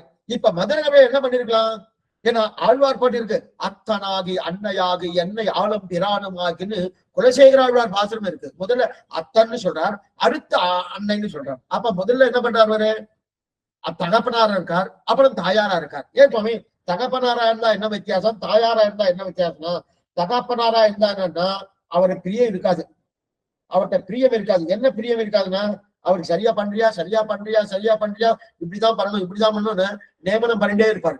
யாருக்கு, தகப்பனா இருக்கு. ஆனா நியமனம் பண்ணிட்டு இருந்தா பிரயோஜனம் ஓடிய போயிடும். முதல்ல பிரியத்தை கொடுக்கணும், முதல்ல சக்கரமங்களை கொடுக்கணும். சக்கரப்பணம் கொடுத்தா அதே ஒண்ணு, சக்கரப்பணம் கொடுத்துட்டு என்ன பண்ணணும்னா, இதை கொடுத்துடணும், இதை படி அப்படின்னா முதல்ல பிரியத்தை பண்ணி அதுக்கப்புறம் இதத்தை கொடுக்கணும். இது ஆழ்வார் பண்ணுவார். பகவான் பண்றது என்ன, அத்தனாகி அன்னையாகி அதை பண்றாருனோ அதைத்தான் தெரிவிக்கிறேன். அதைத்தான் இங்க என்ன தெரிவிக்கிறார் சுவாமி அழகிய மணவாள பெருமாள். இது ஆழ்வாருடைய நிகரில் புகழ்ந்தார். ஆச்சரியமான சப்தம், ரசிக்கணும். ஆழ்வாருடைய நிகரில் புகழ். என்ன ஆழ்வார் நீங்க இந்த நிகரில் புகழா என்னது, ஆழ்வார் பாட்டு இருக்கு, நிகரில் புகழாய் உலகம் உண்டுடையாய் என்னையாழ்வானே நிகரில் அமரர் முனிக்கணங்கள் விரும்பும் திருவேங்கடத்தானே போரன்றில்லாடியே உன் அடிக்கீழ் அமர்ந்து புகுந்தேன் என்று கல்யா அகனையில்லேன் இறைவென்று அலர்மேல் வந்து உரமார்பா நிகரில் புகழான் கல்யா. இது மதுரகவி ஆழ்வார். இது ஆழ்வாருடைய நிகரில் புகழ்னர். மதுரகவியார் சொன்னதுன்னா நம்மாழ்வார் நிகரில் புகழ்னர். அங்க நம்மாழ்வார் திருவேங்கடமடியானுக்கு நிகரில் புகழ்னு சொன்னார். இங்க மதுரகவி ஆழ்வார் நம்மாழ்வார்க்கு நிகரில் புகழ்னு சொன்னார். சரி சுவாமி, அங்க நிகரில் புகழ் எங்க சொன்னார், எங்க சொன்னது, அங்க 6ஆம் 10 10ஆம் திருவாய்மொழி 10வது பாசனம். அகலையில்லேன் இறையவென்று அலர்மேல் மங்கை உரைமார்பா நிகரில் புகழாய் உலகமும்படியாய் எண்மையாழ்வானே நிகரில் அமரர் முனிக்கணங்கள் விரும்பும் திகரேங்கடத்தானே புகழென்றில்லா அடியே உன் அடிக்கீழ் அமர்ந்து புகுந்தேனே அப்படின்னு சொல்லி தரணும். அப்ப இங்க என்ன தெரியுது, நிகரில் புகழ் நிகரில் புகழாய் அப்படின்னு தரணும். அப்ப பகவான் நிகரில்லாத புகழ் படைத்தவன், நிகரில் புகழாய் தெரிவித்தார். அதே போல இங்க மதுரகவியானா நின்று தன் புகழ் ஏத்த அருளினான். அது பகவானுடைய நிகரில் புகழ் நம்மாழ்வார் பண்ணது. இது மதுரகவி ஆழ்வார் பண்ணது நம்மாழ்வாரின் நிகரில் புகழ். அப்ப அங்க இருக்கக்கூடிய குணங்கள்லாம் இங்க உண்டா சுவாமி, உண்டு. அங்க நிகரில் புகழாய் உலகம் உண்டுடையா எண்மையாழ்வானே நிகரில் அமரன் முனிக்கணங்கள் விரும்பும் திருவேங்கடத்தான் இருக்கு இல்லையா, அங்க 4 சப்தங்கள் பிரதானம். ஏன்னா ஒருத்தரை கை கொள்ளணும்னாலே அவருக்கு 4 குணங்கள் பிரதானமா இருக்கணும். நிகரில் புகழாய், நிகரில் புகழாய் உலகம் உண்டுடையாய் எண்ணையாழ்வானே திருவேங்கடத்தானே, இந்த 4 குணங்கள். நிகரில் புகழாய் இந்த இடத்துல பாருங்க, அது 6ஆம் 10 10ஆம் திருவாய்மொழி 6ஆம் 10 தெரிவித்தார். இது 6வது பாசுரம். இதுலயும் வித்தியாசமே இல்லை பாருங்க. இது 6வது பாசுரம். அங்க 6ஆம் பத்தாலே நிகரில் போடாய்ன்னு சொன்னார். இங்க 6வது பாசுரத்தாலே நிகரில் போடாய்ன்னு சொன்னார். அங்க 6ஆம் பத்தாலே சொன்னது சுவாமி நம்மாழ்வார் பகவானுக்கு. இங்க 6ஆம் பாசுரத்தாலே சொல்வது மதுரகவி ஆழ்வார் யாருக்கு? நம்மாழ்வார்க்கு நிகரில் புகழா. அது என்னது? நிகரில் புகழான்னு என்னது? நின்று தன் புகழ் ஏற்றாருடைய நான். சரி சுவாமி, அங்க நிகரில் புகழாய் உலகம் முன்புடையாய் என்னை ஆழ்வானே திருவேங்கடத்தான சொன்ன. அப்படின்னா என்ன அர்த்தம்னா, நிகரில் புகழாய் வாத்சல்யம்னு பேரு. வாத்சல்யம் அர்த்தம். அதே மாதிரி வாத்சல்யம் பேரு நிகரில் புகழாய் உலக. அதுக்கப்புறம் என்ன? அடிக்கீடு அமர்ந்து புகுந்தேன்னு சரணாதி பண்ணார் இல்லையா? அந்த சரணாதி பண்ணுவதற்குண்டான 4 முக்கியமான குணங்கள் தேவை. வாத்சல்யம், சாமித்வம், சௌசீல்யம், சௌலபியம். இது மூச்சுவன் எடுத்திருக்கார். குற்றங்கண்டு வெறுவாவைக்கு வாத்சல்யம், காரியம் செய்யும் என்று துணிகைக்கு சுவாமித்வம், சுவாமித்வம் கண்டு அகலாமைக்கு சௌசீல்யம், கண்டு பற்றுகைக்கு சௌலபியம் சொன்னார். அப்ப அந்த 4 குணங்களும் நிகரில் புகழாய் உலகம் உட்புடையாய் என்னை ஆழ்வானே நிகரில் அமரர் முனிக்கணங்கள் விரும்பும் திருவேங்கடத்தான். இந்த சப்தத்தாலே சுவாமி நம்மாழ்வார் பகவானுக்கு திருவேங்குருபனானு பெற்றார். அப்ப நிகரில் புகழாய்னா என்ன அர்த்தம்? வாத்சல்யம்னு தெரியுது. அப்ப அதுக்கு வேற நிகரில் புகழாய் உலகமுண்டுடையாய், உலகமுண்டுடையாய் என்னை ஆழ்வானே நீ திருவேங்கடத்தான நிகரில் புகழாய் வாத்சல்யம், உலகமுண்டுடையாய் உலகமுண்டுடையன சுவாமித்வம், என்னை ஆழ்வானே சௌசீல்யம், திருவேங்கடத்தானே சௌலபியம். இந்த 4 சப்தம் பிரதானம். நிகரில் புகழாய் உலகமுண்டுடையாய் என்னை ஆழ்வானே திருவேங்கடத்தானே. அப்ப நிகரில் புகழான வாத்சல்யம், உலகமுண்டுடையான சுவாமித்துவம். மிகப்பெரியவரான சுவாமித்துவம் இருக்கு. என்னை ஆழ்வான்னு அங்கிருந்து இறங்கி வந்து என்ன ரட்சித்திருக்கானோ அப்ப சௌசீல்யம் தெரியாது. திருவேங்கடத்தில் சுலபமா இந்த ஊர்ல வந்து காத்துட்டு இருக்கானோ சௌலபியம் தெரியணும், இது தெரியாது. அப்ப நிகரில் புரியாது. அதே போல வாத்சல்யம் இங்க இருக்கான்னா இருக்கு சுவாமி. என்ன வாத்சல்யம் இருக்கு? நீ இருக்கு நிகரில் நிகரில் அவன் புகழ்க நின்று தன் புகழ் ஏத்தாருளினான். நின்று தன் புகழ் ஏத்தருளினான். நின்று தன் புகழ் தான் வாத்சல்யம். நின்று தன் புகழ், அந்த வாத்சல்யம் இங்கே உண்டு. அங்க திருவேங்கடபடியானுக்கு சுவாமி நம்மாழ்வார் எப்படி தெரிவித்தாரோ அதே போல இங்க நின்று தன் புகழ் ஏத்தருளினான்றது இங்கே இருக்க தன் புகழ். அதனால பெருமாள் புகழை காட்டிலும் ஆழ்வாரை புகழும் பாடணும்னு நம்மாழ்வார்க்கு புருஷார்த்தம் பகவத் கைங்கரியம். ஆமா, பகவத் கைங்கரியம் வச்சிருக்காரு. ஆனா அந்த பகவத் கைங்கரியத்துக்கு சாதனம் எது? அந்த கைங்கரியம் பண்ணணும், அதுக்கு சாதனம் எது? அதுக்கு எது உபாயம்? பகவத் கிருபை தான் உபாயம். ஆனா மதுரகவி ஆழ்வார்க்கு புருஷார்த்தம் எது? மதுரகவிகள் புருஷார்த்தம் எது? எது? ஆழ்வார் நம்மாழ்வாரை பாடுவதே புருஷார்த்தம். அப்ப அந்த நம்மாழ்வாரை பாடுகின்ற புருஷார்த்தத்துக்கு எது சுவாமி சாதனம்? எது அவருக்கு உபாயம்னா அந்த நம்மாழ்வாருடைய புகழ், அந்த நம்மாழ்வாருடைய கிருபை. அந்த கிருபை தானே உபாயமா இருக்கு. அதனால என்ன நின்று தன் புகழ் ஏற்றார், நின்று தன் புகழ் ஏற்றார் நான் தெரிவித்தார். ஆஹா, அப்படிப்பட்ட நின்று தன் புகழ் என்கிற புகழ் ஏற்ற என்பது புருஷார்த்தம். அப்ப புகழ் ஏத்த, தன் புகழ் ஏத்த புருஷார்த்தம். அதுக்கு சாதனம் என்ன? அருளினன். என்று தன் புகழ் ஏத்த அருளினான். புகழ் ஏத்த, அந்த புகழை சொல்லுவதே புருஷார்த்தம். அவருக்கு மட்டும் இல்ல, நமக்கு இதுதான். நம்மாழ்வார் ரவி சொல்லிட்டே இருக்கும், சொல்லிட்டே இருக்கும். ஜனமூர்த்த விபூஷணம் யதே சம்பத்ய சாத்விக ஜனஸ்ய யதேவ நித்யம் யத்வா சரண்யம் அசரண்ய ஜனஸ்ய புண்ணியம் தத் சம்சயேன வகுலா பகனாம் நியக்மம் தத்தி பிரபாவ பவதத்முத பாவபந்த சந்துஷ்டித பிரணயசார ரசௌக பூர்ணகா வேதாந்த ரத்ன நிதியச்சுத திவ்யதாம ஈயான் பராங்குஷ வயோதிகி அசீம பூமா ரிஷம் திஷாமகே கிருஷ்ண திருஷ்ணா தத்துவ விபோதிகம் சகஸ்கசாகாமு அத்ராசேதி. சொல்லிட்டே போறோம். அதுதான் புருஷார்த்தம். புருஷார்த்தம். அப்ப இந்த புருஷார்த்தத்துக்கு சாதனை எது சுவாமி? உபாயம் எது? அவருடைய கிருபை. அதைத்தான் இங்க என்ன தெரிவிற? அருளினன் என்று தன் புகழ் ஏத்த அருளினான். அப்ப தன் புகழ், அந்த தன் புகழ் ஏத்த என்பது புருஷார்த்தம். அந்த புருஷார்த்தத்துக்கு உபாயம் அருளினான். அதுதான் கிருபைன்னு தெரியும் தெரியா? அப்ப நம்மாழ்வார் புகழ் ஏத்துவதே மதுரகவியர்கள் புருஷார்த்தம். அதுதான் சாத்தியம். அப்ப இந்த சாத்தியத்தை எது பெற்றுக் கொடுக்கும்?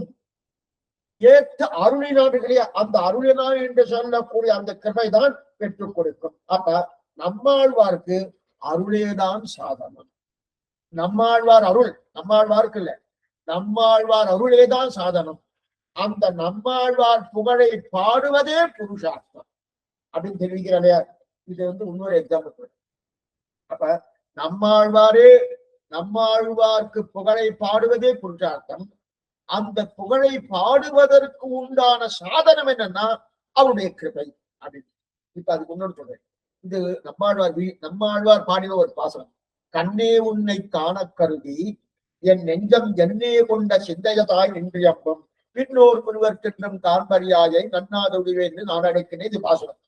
கண்ணே உன்னை காண கருதி என்று கிடையாது. அவ கண்ணே உன்னை காணது பாசனம். உன்னை காண என்பது புருஷார்த்தம். உன்னை சேவிக்கணும், சேவிக்கிறதே புருஷார்த்தம். அதற்கு சாதனம் எது சுவாமி? உபாயம் எது? கண்ணே உன்னை காண கருதி. அப்ப உன்னை காணுவதுதான் புருஷார்த்தம். அப்ப அதுக்கு உபாயம் எது? இல்ல சுவாமி கண்ண யோகம், ஞான யோகம், பக்தி கிடையாது. அந்த கண்ணே உபாயம்.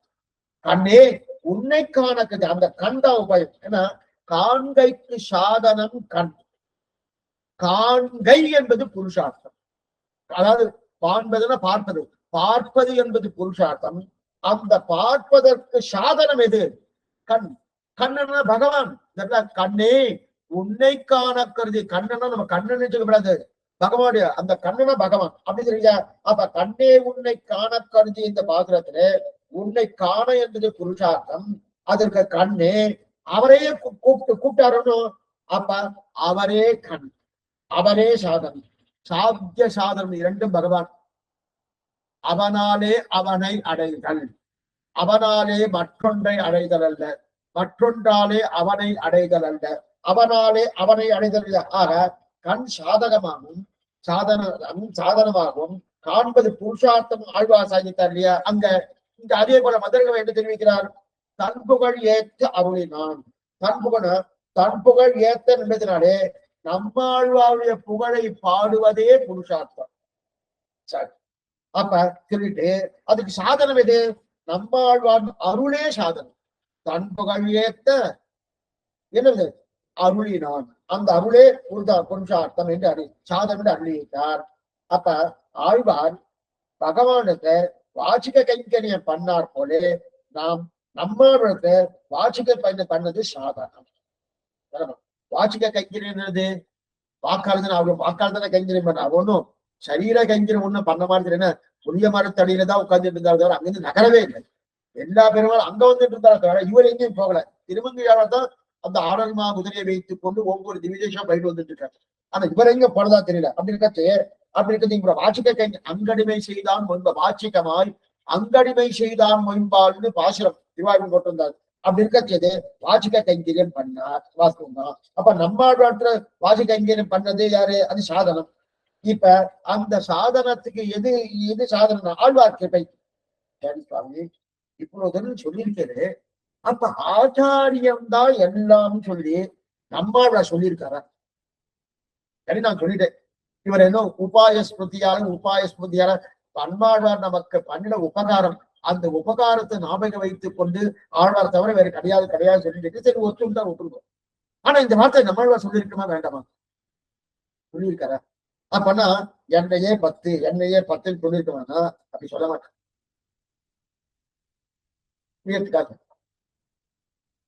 புரியத்துக்காக ஒரு ஆச்சாரியன் சிஷ்யன். ஆச்சார் புரிஞ்சதுக்கு அப்புறம் ஏதாவது சந்தேகம் தான் கேள்வி. ஆச்சாரியன் சிஷ்யன் நீர் ஆச்சார கைங்கரியம் பண்ணணும் அப்படின்னு ஆச்சாரியன் சொன்னார்னா என்ன அர்த்தம்? எனக்கு கைங்கரியம் பண்ணு அப்படின்னு அர்த்தமா? இல்லை. அந்த அப்ப அவையே சொன்ன ஆச்சார கைங்கரியம் பண்ணு சொல்லாம, ஏன்னா சாஸ்திரம் அப்படிதான் சொல்றது ஆச்சார கைங்கரியம் பண்ணுன்னு சொல்லி. அப்பனா என்ன அர்த்தம்னா தன்னாச்சாரியனுக்கு கைங்கரியம் பண்ணுன்ற அர்த்தத்துலதான் அந்த ஆச்சாரியன் தெரிவிக்கிறார். ஆச்சாரிய கைங்கரியம் பண்ணா என்ன அர்த்தம்? தன்னாச்சாரியனுக்கு, இந்த ஆச்சாரனுக்கு தனக்கு ஆச்சாரியனுக்கு இல்லையா, அதுதான் பிராச்சாரியன்னு பேரு. தன்னாச்சாரியனுக்கு கைங்கரியம் பண்ணுன்னு சொல்றது அந்த ஆச்சாரியன் சொல்லுவார், தனக்கு பண்ணுன்னு சொல்ல மாட்டார். சரி சுவாமி, அப்ப இந்த சிஷ்யன் இவருக்கு தன் ஆச்சாரியன் பண்ணாம அவனுக்கு ஆச்சாரம் போய் பண்ணமா இல்ல. இந்த சிஷ்யன் என்ன நினைச்சுக்கணும்னா தன்னாச்சாரம் பண்ணணும் தான் நினைக்கணும்.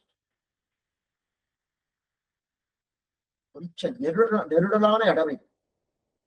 ஆச்சாரிய கைங்கரியம் பண்ணுன்னு ஆச்சாரம் சொல்லுவார். அவனுக்கு நேர் சிஷ்யன் இருக்கார்.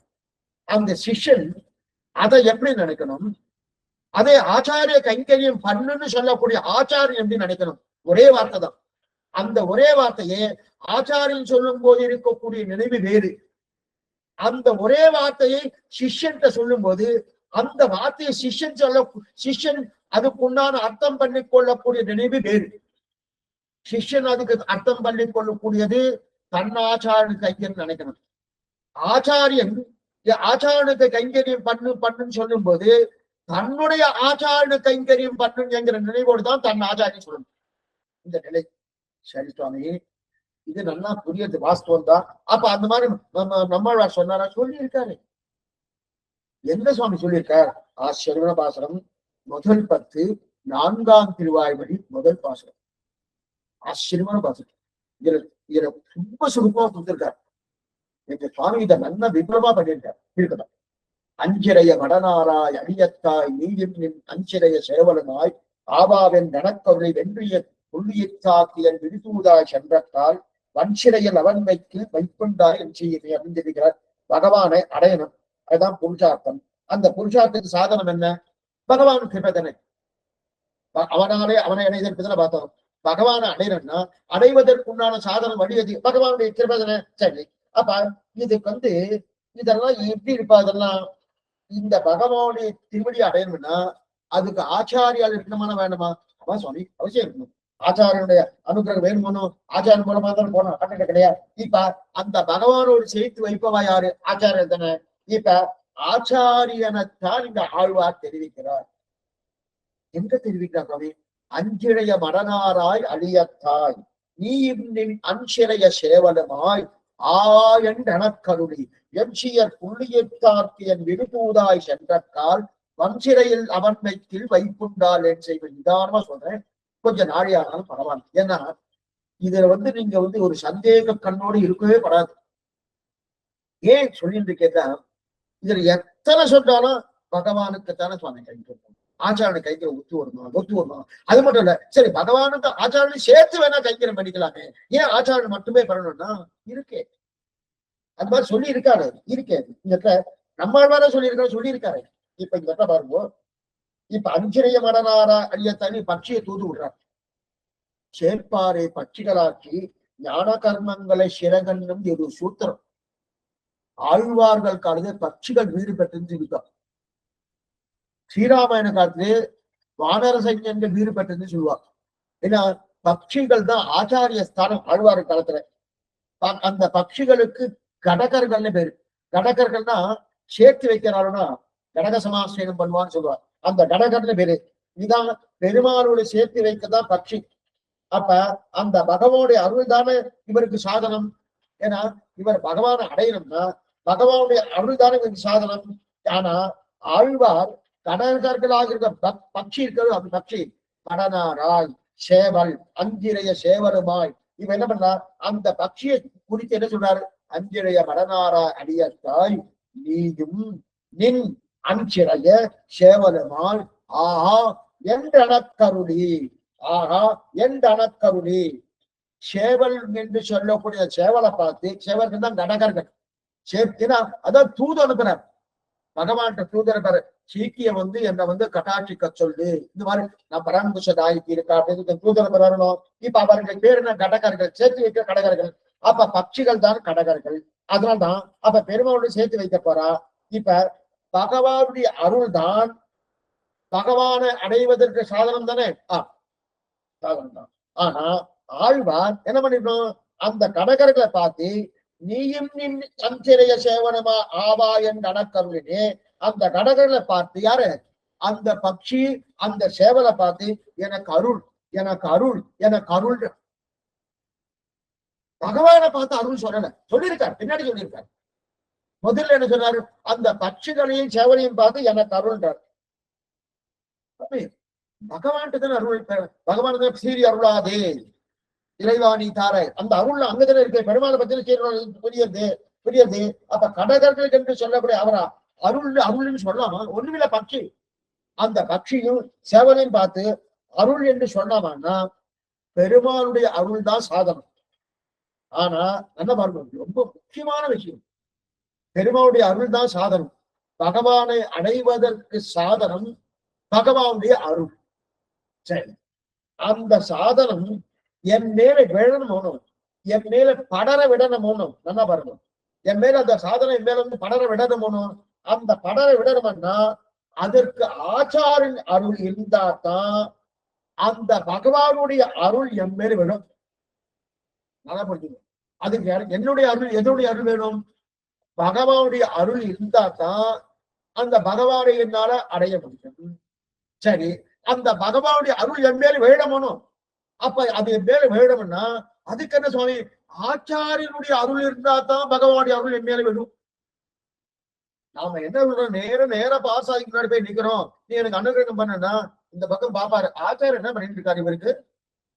அவர் மாதிரி ஏதோ இருந்தாருன்னா இவருக்கு ஏன் அனுகிரகம் பண்ணணும்? இப்பதானே பார்த்தோம் தன்முருவின் தாளினைகள் தன்னில். அப்ப என்ன பண்ணணும்? ஆச்சாரியன் அருள் இருந்தா தான் பகவத் அருளே கிட்டும். ஆச்சாரியன் அருள் இல்லைன்னு வச்சுக்க அவர் பண்ண மாட்டாரு. இன்பமிகு இப்பதானே பார்த்தோம், இன்பமிகு இன்னாடு தான் அளிக்க வேண்டுகிறான், கொடுக்க வேண்டிய அவசியம் என்ன நினைக்கிறாங்க. இப்ப ஆச்சார அருள் கிடைக்கணும் போனோம். அப்ப அந்த அருளை தூண்டி விட்டாச்சு. ஆச்சார அருள் தான் சாதனம். அப்ப முதல் சாதனம் பெருமாள் அருள். அதுக்கு மேல ஆச்சார அருள் இருந்தா தான் அந்த பெருமாள் அருள் எனக்கு கிட்டது. ஆனா அந்த பெருமாள் அருளை தூண்டி விடுவது யாருன்னா பிராட்டி. அவதான் புருஷகாரம் பண்றான். அப்ப புருஷகாரன் பிராட்டி புருஷகாரம் பண்ண ஆவதற்கு முன்னாடி ஆச்சாரியன் முதல்ல பத்தி ஆகணும். பிராட்டிய பத்தத்துக்கு முன்னாடி ஆச்சாரியன் முதல்ல பத்தி ஆகணும். அப்ப அந்த கடக சமாஸ்தீனத்துக்கு அங்கீகாரத்துக்கு அந்த கருணை வேணுமோ, அந்த கருணை யார்கிட்ட இருக்கு? ஆச்சாரன் இருக்கு. அந்த கடகர்களான ஆச்சாரர்களை அங்கீகரிக்க கருணை வேணும். அப்ப ஆச்சாரியர்களின் கருணை. இப்ப இங்க சொல்றதுன்னா என்ன சொல்றார்? தன் புகழ் ஏத்த அருளினான் இருக்கணும். அப்ப ஆச்சாரியரான நம்மாழ்வார், நல்லா பாருங்க, ஆச்சாரியன் நம்மாழ்வார் அந்த அருளையே கூறினார். அப்படின்னா ஆச்சாரியன் தான் இதையும் கொடுக்கணும். இப்ப இவர் இந்த நம்மாழ்வார் என்ன பண்ணார்? யார்கிட்ட கேட்கிறாரு? பக்ஷி கிட்டையும் சேவல்கிட்டையும் கேட்கிற உங்களுடைய அருளை கொடுக்குறார். அவதானே இப்ப கடகர்கள், அவதானே ஆச்சாரியர்கள். தூது அனுப்பப்பட்ட பட்சிகள் சேர்ப்பாறை பட்சிகராட்சி ஞான கர்மங்களை சிறகன்னு எடுத்துட்டார். அப்ப அவதான் ஆச்சாரிய ஸ்தானம். அப்ப பட்சிகள் தான் ஆச்சாரிய ஸ்தானம் இருக்குது. உங்களுடைய அருள் வேணும். எங்க இருக்கு சுவாமி? ஆஹா என்று எனக்கருளி அஞ்சிரைய மடனாராய் அழியத்தாய் நீயும் நின் அஞ்சிரைய சேவரமாய். ஆஹா எனக்கருளி, எனக்கருள்ன்ற நமக்கு தோணும். என்ன சுவாமி, நம்மாழ்வார் போய் பட்சி காலில் போய் விழுந்துட்டு இருக்காரு, பகவான் காலில் விழட்டும், அவர் தான் சாதனம், அவர் தான் சாத்தியம், இரண்டுமே அவருடைய திருவடியில் விழட்டும். அதை விட்டுட்டு பட்சி காலில் போய் விழுந்திருக்க மட்டும் இல்ல. அருகால சிறுவண்டே தொழுதே முன்னை திருமங்கை ஆழ்வார். அருகால சிறுவண்டே தொழுதே முன்னே அப்படி வண்ட தூது அனுப்புறார். 6 கால்களோடு கூடிய அந்த சிறுவண்டே உன்னை நான் சேவிக்கிறேன். இவர் மனுஷ ஜாதி, அவர் வண்டுதான் கொண்டு வந்து பகவானை சேகப்படுது. தொழுதே உன்னைன்றார். இங்க என்ன இருக்குது? இங்க என்ன பண்றது? சேவன் நீ அஞ்சிரைய மடனாராய் நீயும் சேவனமாய், நீயின் அஞ்சரைய சேவனமாய் ஆவாவென்று அணக்கன்னு சொல்லிட்டு இருக்காரு. இப்ப அவா காலை விழுந்துட்டார். அவா என்ன பண்ணுவாள்? நேர பகவான்கிட்ட போறார். அந்த பகவான்கிட்ட போறதுக்கு முன்னாடி பிராட்டிகிட்ட போறார். பிராட்டி அந்த புருஷாதாரம் பண்ண பகவானுக்கு கிருப கலந்து கிருபத்தம்மன அவர் கிருபை என்னுடைய தன்மை. சரி, இப்ப இன்னைக்கு அதே வச்சுட்டோம். இப்ப ஆச்சாரியன் கதை இப்ப சொல்றது என்னன்னா, இப்ப நம்ம விஷயத்துக்கு வரும். தன் புகழ் ஏத்த அருளினாண்டு கண்ணணும். தன் புகழ் ஏத்த அருளினாண்டுச்சு ஆச்சாரியர் நம்மாழ்வார் அருளையே கூறினார். அப்ப ஆழ்வார் தான் இதையே சொல்லிக் கொடுத்தார். எனக்கு எப்படி சொல்லிக் கொடுத்தார்?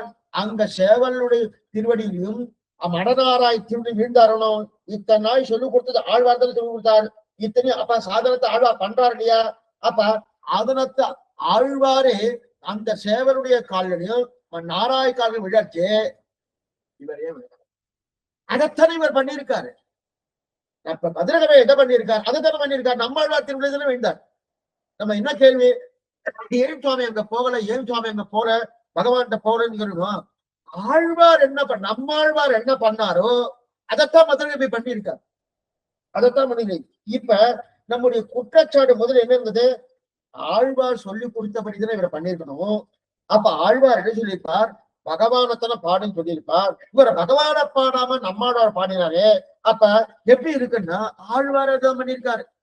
அந்த மடநாராய் திருவிழிலையும் சேவல் திருவிழி விழுந்து ஆஹா என்று அனத்துடன் பண்ணியிருக்காரோ, அப்ப அந்த ஆச்சாரியர்களின் அங்கீகாரம் இருந்தால்தான் அதுவே சாதனமாக பகவான் கிடைப்பார் என்று சொல்லியிருக்கு. அப்பதானே ஆழ்வார் அருளை பாடினார். அப்ப அதனால சொன்னாரான்னா சொல்லியிருக்கிறேன், அஞ்சிரைய சேவலமாய் ஆவாவென்று அனக்கள் பார்த்து திரும்பிய. அப்ப சேவலை அருள்னு சொல்றாரு. ஆழ்வார் கேட்டா இல்லையா, பெருமாள் அருள்னு சொன்னாருனோ, கேட்டிருக்கான கேட்டிருக்கேன். அப்ப சேவல் அருள் எப்ப கேட்பாருன்னா ஆச்சார்கள் கடகர்கள் அருள் வேணும் கேட்கிறதா இல்லையா, சேவலுடைய அருளையும் அதே போல நாரா என்று சொல்லக்கூடிய அந்த பக்ஷியுடைய அருளையும் கேட்டிருக்காருன்னா அப்பதான் ஆச்சாரியர்கள். அப்ப ஆச்சாரர்கள் அருளை பிரார்த்தித்து நம்மாழ்வாரே பிரார்த்தித்திருக்கான்னு நமக்கு கிடைச்சிட்டோம். அதைத்தானே நம்ம மதுரை விழாவில் பண்ணியிருக்கார். இப்ப முதல்ல என்ன கேள்வி வந்தது, அது என்னமா சுவாமி பெருமாளை பாடாம இங்க பாடிட்டாருன்னா நம்மாழ்வார் என்ன பண்ணாரோ அதைத்தான் மதுரை. சரியா பேச, நம்ம நம் சம்பிரதாயத்துக்கு ஒரு குறையும் கிடையாது. அது சரியா புரிஞ்சுக்கணும். ரெண்டு விதத்துல புரியாம இருக்கிறதுக்கு ஒரு காரணங்கள் உண்டு. சொல்லக்கூடியவா சரியா சொல்லணும் ஒண்ணு, கேட்கிறவாலும் சரியா புரிஞ்சுக்கணும். மூணாவது பிரமாணத்தோடு சொல்லணும். அது அப்படிதான். ஏன்னா சில சம்பிரதாயம் அப்படிதான் இருக்கும். ஏன்னா அவனுக்கு அதுக்கு மேல அதுக்கு பிரமாணம் இருக்காது. இதெல்லாம் இதுதான் வழக்கம் அப்படின்னு அந்த மாதிரி நம்ம சம்பிரதாயம் கிடையாது. எல்லாத்துக்கும் பிரமாணத்தோடு சொல்லுவாங்க, வெறுமை சொல்ல மாட்டோம். அப்படி தெரியுது. இப்ப ஆழ்வார் என்ன நம்மாழ்வார் என்ன பண்ணாரோ அதான் மதுரை பண்ணார். நம்மாழ்வார் என்ன பண்ணார், ஆச்சாரியன் காலை விழுந்தார். அதே போல மதுரை கவியான் தன் ஆச்சாரியன் காலை விழுந்தார். நம்மாழ்வார் ஆச்சாரியன் காலை விழுந்தாரா, பாட்டு இருக்கே, அஞ்சிரைய மடனாரா எலியத்தாய் நீ அஞ்சிரைய சேவலமா ஆவாவென்று அணக்கருளின். அந்த சேவல் என்ன நாராயண அதனுடைய திருவிழி விழுந்தாரு. அந்த திருவிழி வேணாபா சுவாமி அவதான் ஆச்சாரியால். அவாவுடைய அனுகிரகம் தான் பிராட்டி அனுகிரகம் கிடைக்கும். பிராட்டி அனுகிரகம் இருந்தாதான் பகவான் நமக்கு கிருபையை புரிவார். அவர் கிருபையை தலையில விழணும்னா எப்படி விடும், நேரடியா விடாது. ஆச்சாரியன் பிராட்டி, பிராட்டி மூலம் வந்து அப்ப முதல்ல ஆச்சாரம் வந்துட்டணும்.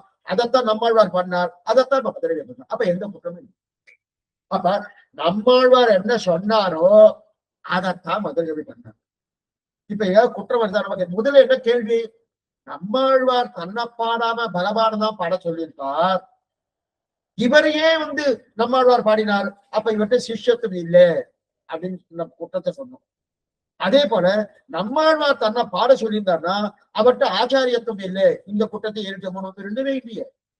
நம்மாழ்வாரையே தன் ஆச்சாரியனாக இருக்கக்கூடிய சேவல் என்ன நாராயண அவளை பாடியிருக்கார். அதைத்தான் நாம் எப்படி பண்ணினோம் அதே மாதிரி பண்ணு, நான் எப்படி பண்ணணும் அதே மாதிரி பண்ணுன்னு சொன்னார். அவர் பண்ணா மாதிரி என்னன்னா அவர் தன்னை ஆச்சாரியனை செவித்தா போல, அதே போல இப்ப மதுரை கவியானால் தன் ஆச்சாரியா இருக்கக்கூடிய இந்த நம்மாழ்வாருடைய அருளை எதிர்பார்த்து கொண்டிருக்கார். ஒரு குறையும். அப்ப மதுரை கவிகள் ஆச்சாரம் நம்மாழ்வார் அருள் வேணும் அப்படின்னு இப்ப இவர் தெரிஞ்சு கொண்டாடணும். ஆழ்வார் என் அருள் வேணும்னு இந்த மாறுவோம். ஆழ்வார் என் அருள் வேணும்னு சொல்லல, ஆச்சாரன் அருள் வேணும் தான் சொல்லி கொடுத்திருக்காரு.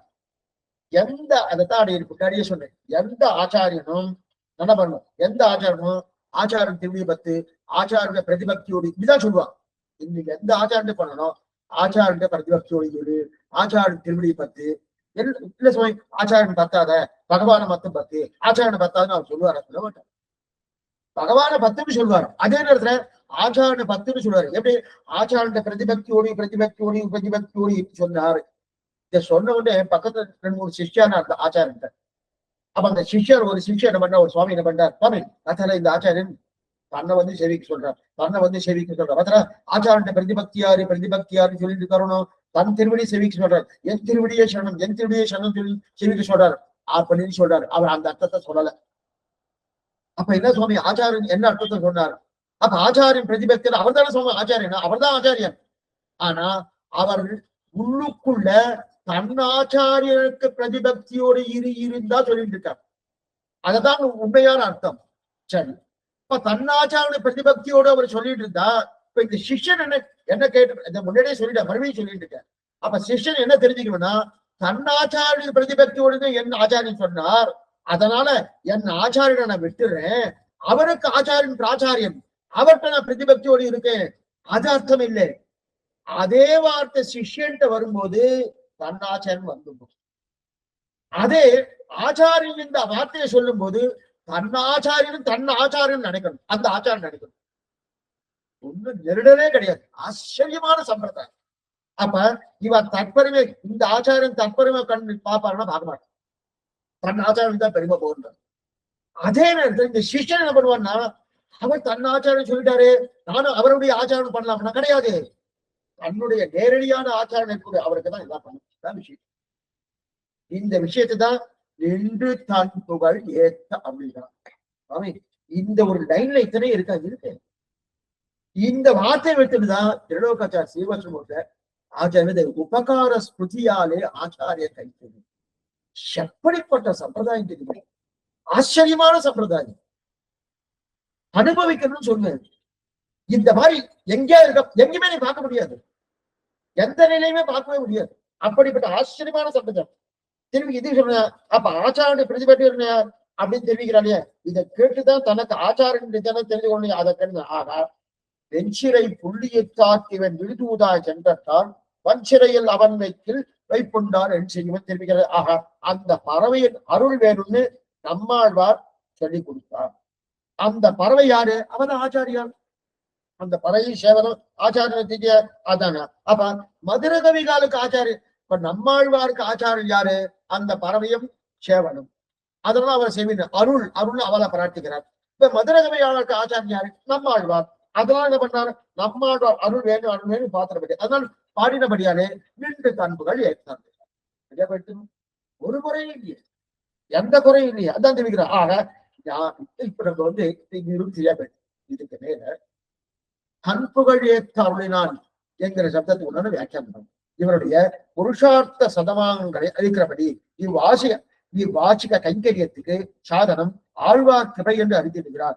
நீயும் நின் அஞ்சரை சேவலமா என்று அண்ணா கருணை என்று கடாங்கிக ஆதாரத்து கருணையை வேணும் என்று ஆழ்வார் பாடை அறிந்து வைப்பாரே ஏற்றுமிடத்தில் நின்று தன்புகள் ஏத்தருளினார். ஆழ்வாருடைய குணங்களையே புகழையே புருஷார்த்தம் அது சிப்பித்ததும் அவருடைய அருளாலை என்று அத்தியவசித்தனாய் ஏற்றும்படி அருளினார். புருஷார்த்த பூதனமாய் சாதன பூர்ணமானவர்களே அத்தியவசா பிரதரம் நின்று தன்புகள் ஏத்த அவருடைய குணானுசந்தத்திலே, ஒரு நிமிஷம், குணானுசந்தத்திலே மனசிதல்யாம் பிறக்கையாலே மனே லட்சியாம் யகம் புத்தா என்கிறபடியே நெஞ்சை ஒருங்க பிடித்து நின்று ஏற்ற என்றுமாம். இப்ப நம்ம முன்னாடி ஒண்ணு பார்த்தோம், ஞானம் பக்தி விவசாயம் மூணு முக்கியம். ஞானம்னா ஞானம், பக்தினா பக்தி, விவசாயம்னா உறுதி. அது மூணு பேரும் நம்ம முன்னாடி பார்த்து பண்ணுவோம். எந்த ஆச்சாரத்தின் கைங்கரியம் புருஷார்த்தமோ அந்த ஆச்சாரியுடைய புருஷார்த்தம், அந்த புருஷார்த்தத்தை அடையிறதுக்கு அந்த சாதனம் எது? அந்த ஆச்சாரனுடைய அருளே, அவருடைய கிருபையே.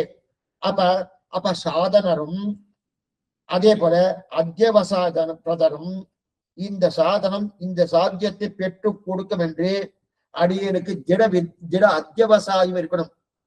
பண்ணனா ஆச்சாரியன் திருவடியே சாதனம், அந்த ஆச்சாரியன் திருவடிகளுக்கே கைங்கரியம். அப்படிப்பட்டதை அது அந்த திருவடியை பெற்று கொடுக்கும் என்கிற திட அத்தியவசாயம் இருக்கணும். அதைத்தான் என்ன தெரியாது, ஞானம் பக்தி விவசாயம்னு மூணு பார்த்தோம். விவசாயம்னா விவசாயம் இல்லை, உறுதி பாட்டு. இது மூணு பண்ணா அந்த உறுதி வேணும் இல்லையா? அந்த உறுதியை அதே ஆச்சாரியனும் கொடுக்கணும், அதே ஆச்சாரியனும் கொடுக்கணும்.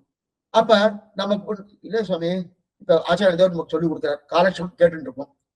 ஆச்சாரியாரோ ஆச்சார சொல்லிட்டு இருக்கார், சொல்லிட்டு இருக்காச்சே சுவாமி நீங்க சொல்லிட்டு இருக்கிறனும் நான் சொல்லிட்டு இருக்கேன், நீ கேட்கறேன்னு கேட்டு இருக்க. சரி, அப்ப நீ ஒழுங்கா கேளு, சரியா கேளுங்க.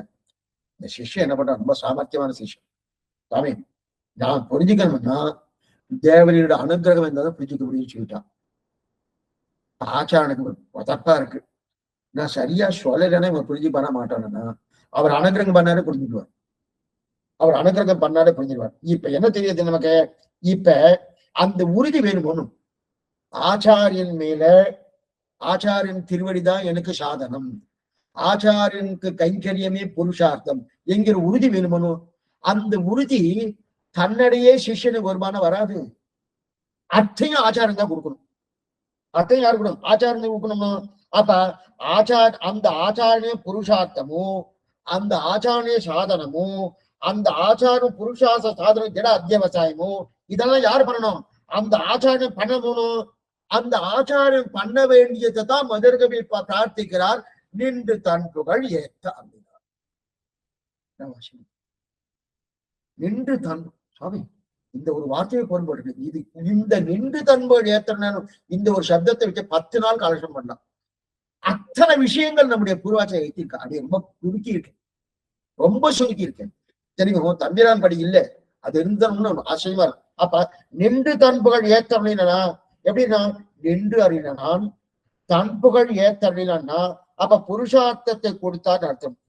நின்று அறினான்னா அது அத்தியவசாயத்தை கொடுத்தான் அர்த்தம். நின்று தன் புகழ் ஏத்த அப்படின்னான், நின்று அறினான், நின்று பிரிச்சுக்கணும்.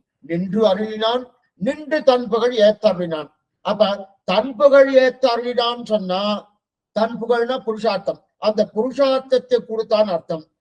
நின்று அருளினான் அப்படின்னு சொன்னா அந்த அத்தியவசாயம் என்ன? அத்தியவசாயம் நான் அவருடைய திருவடியே உபாயம், ஆச்சாருடைய திருவடியே உபேயம் என்கிற உறுதிப்பாடு எனக்கு இருக்கணுமோ, அந்த உறுதிப்பாடை கொடுத்தது யாரு? அதுவும் ஆச்சாரியன் தான். அப்ப அதுதான் என்னது? நின்று அருளினான்றதுக்கு அத்தியவசாயத்தை கொடுத்தான் அர்த்தம், தன் புகழ் ஏத்த அருளினான்றதுக்கு புருஷார்த்தத்தை கொடுத்தான் அர்த்தம். அப்ப இப்படி நல்ல சப்தத்தை பிரிச்சு பிரிச்சு நல்லா பார்த்தா நின்று தன் புகழ் ஏத்தம். அப்ப புருஷார்த்தத்தை கொடுக்க சாதனம் நம்மாழ்வார், அதான் நின்று அருளினான், அவரே சாதனம். சரி, அவரே சாதனம். நிலை நின்று உறுதிப்பாட்டை எனக்கு அளிக்கணுமோ, அப்ப அந்த அத்தியவசாயத்தை அளிக்கணுமோ, அதான் என்ன தன் நின்று அருளினான். தன் புகழ் ஏத்த அருளினானது புருஷார்த்தத்தை கொடுக்கணும். அப்ப ஆச்சாரியன் யாரு?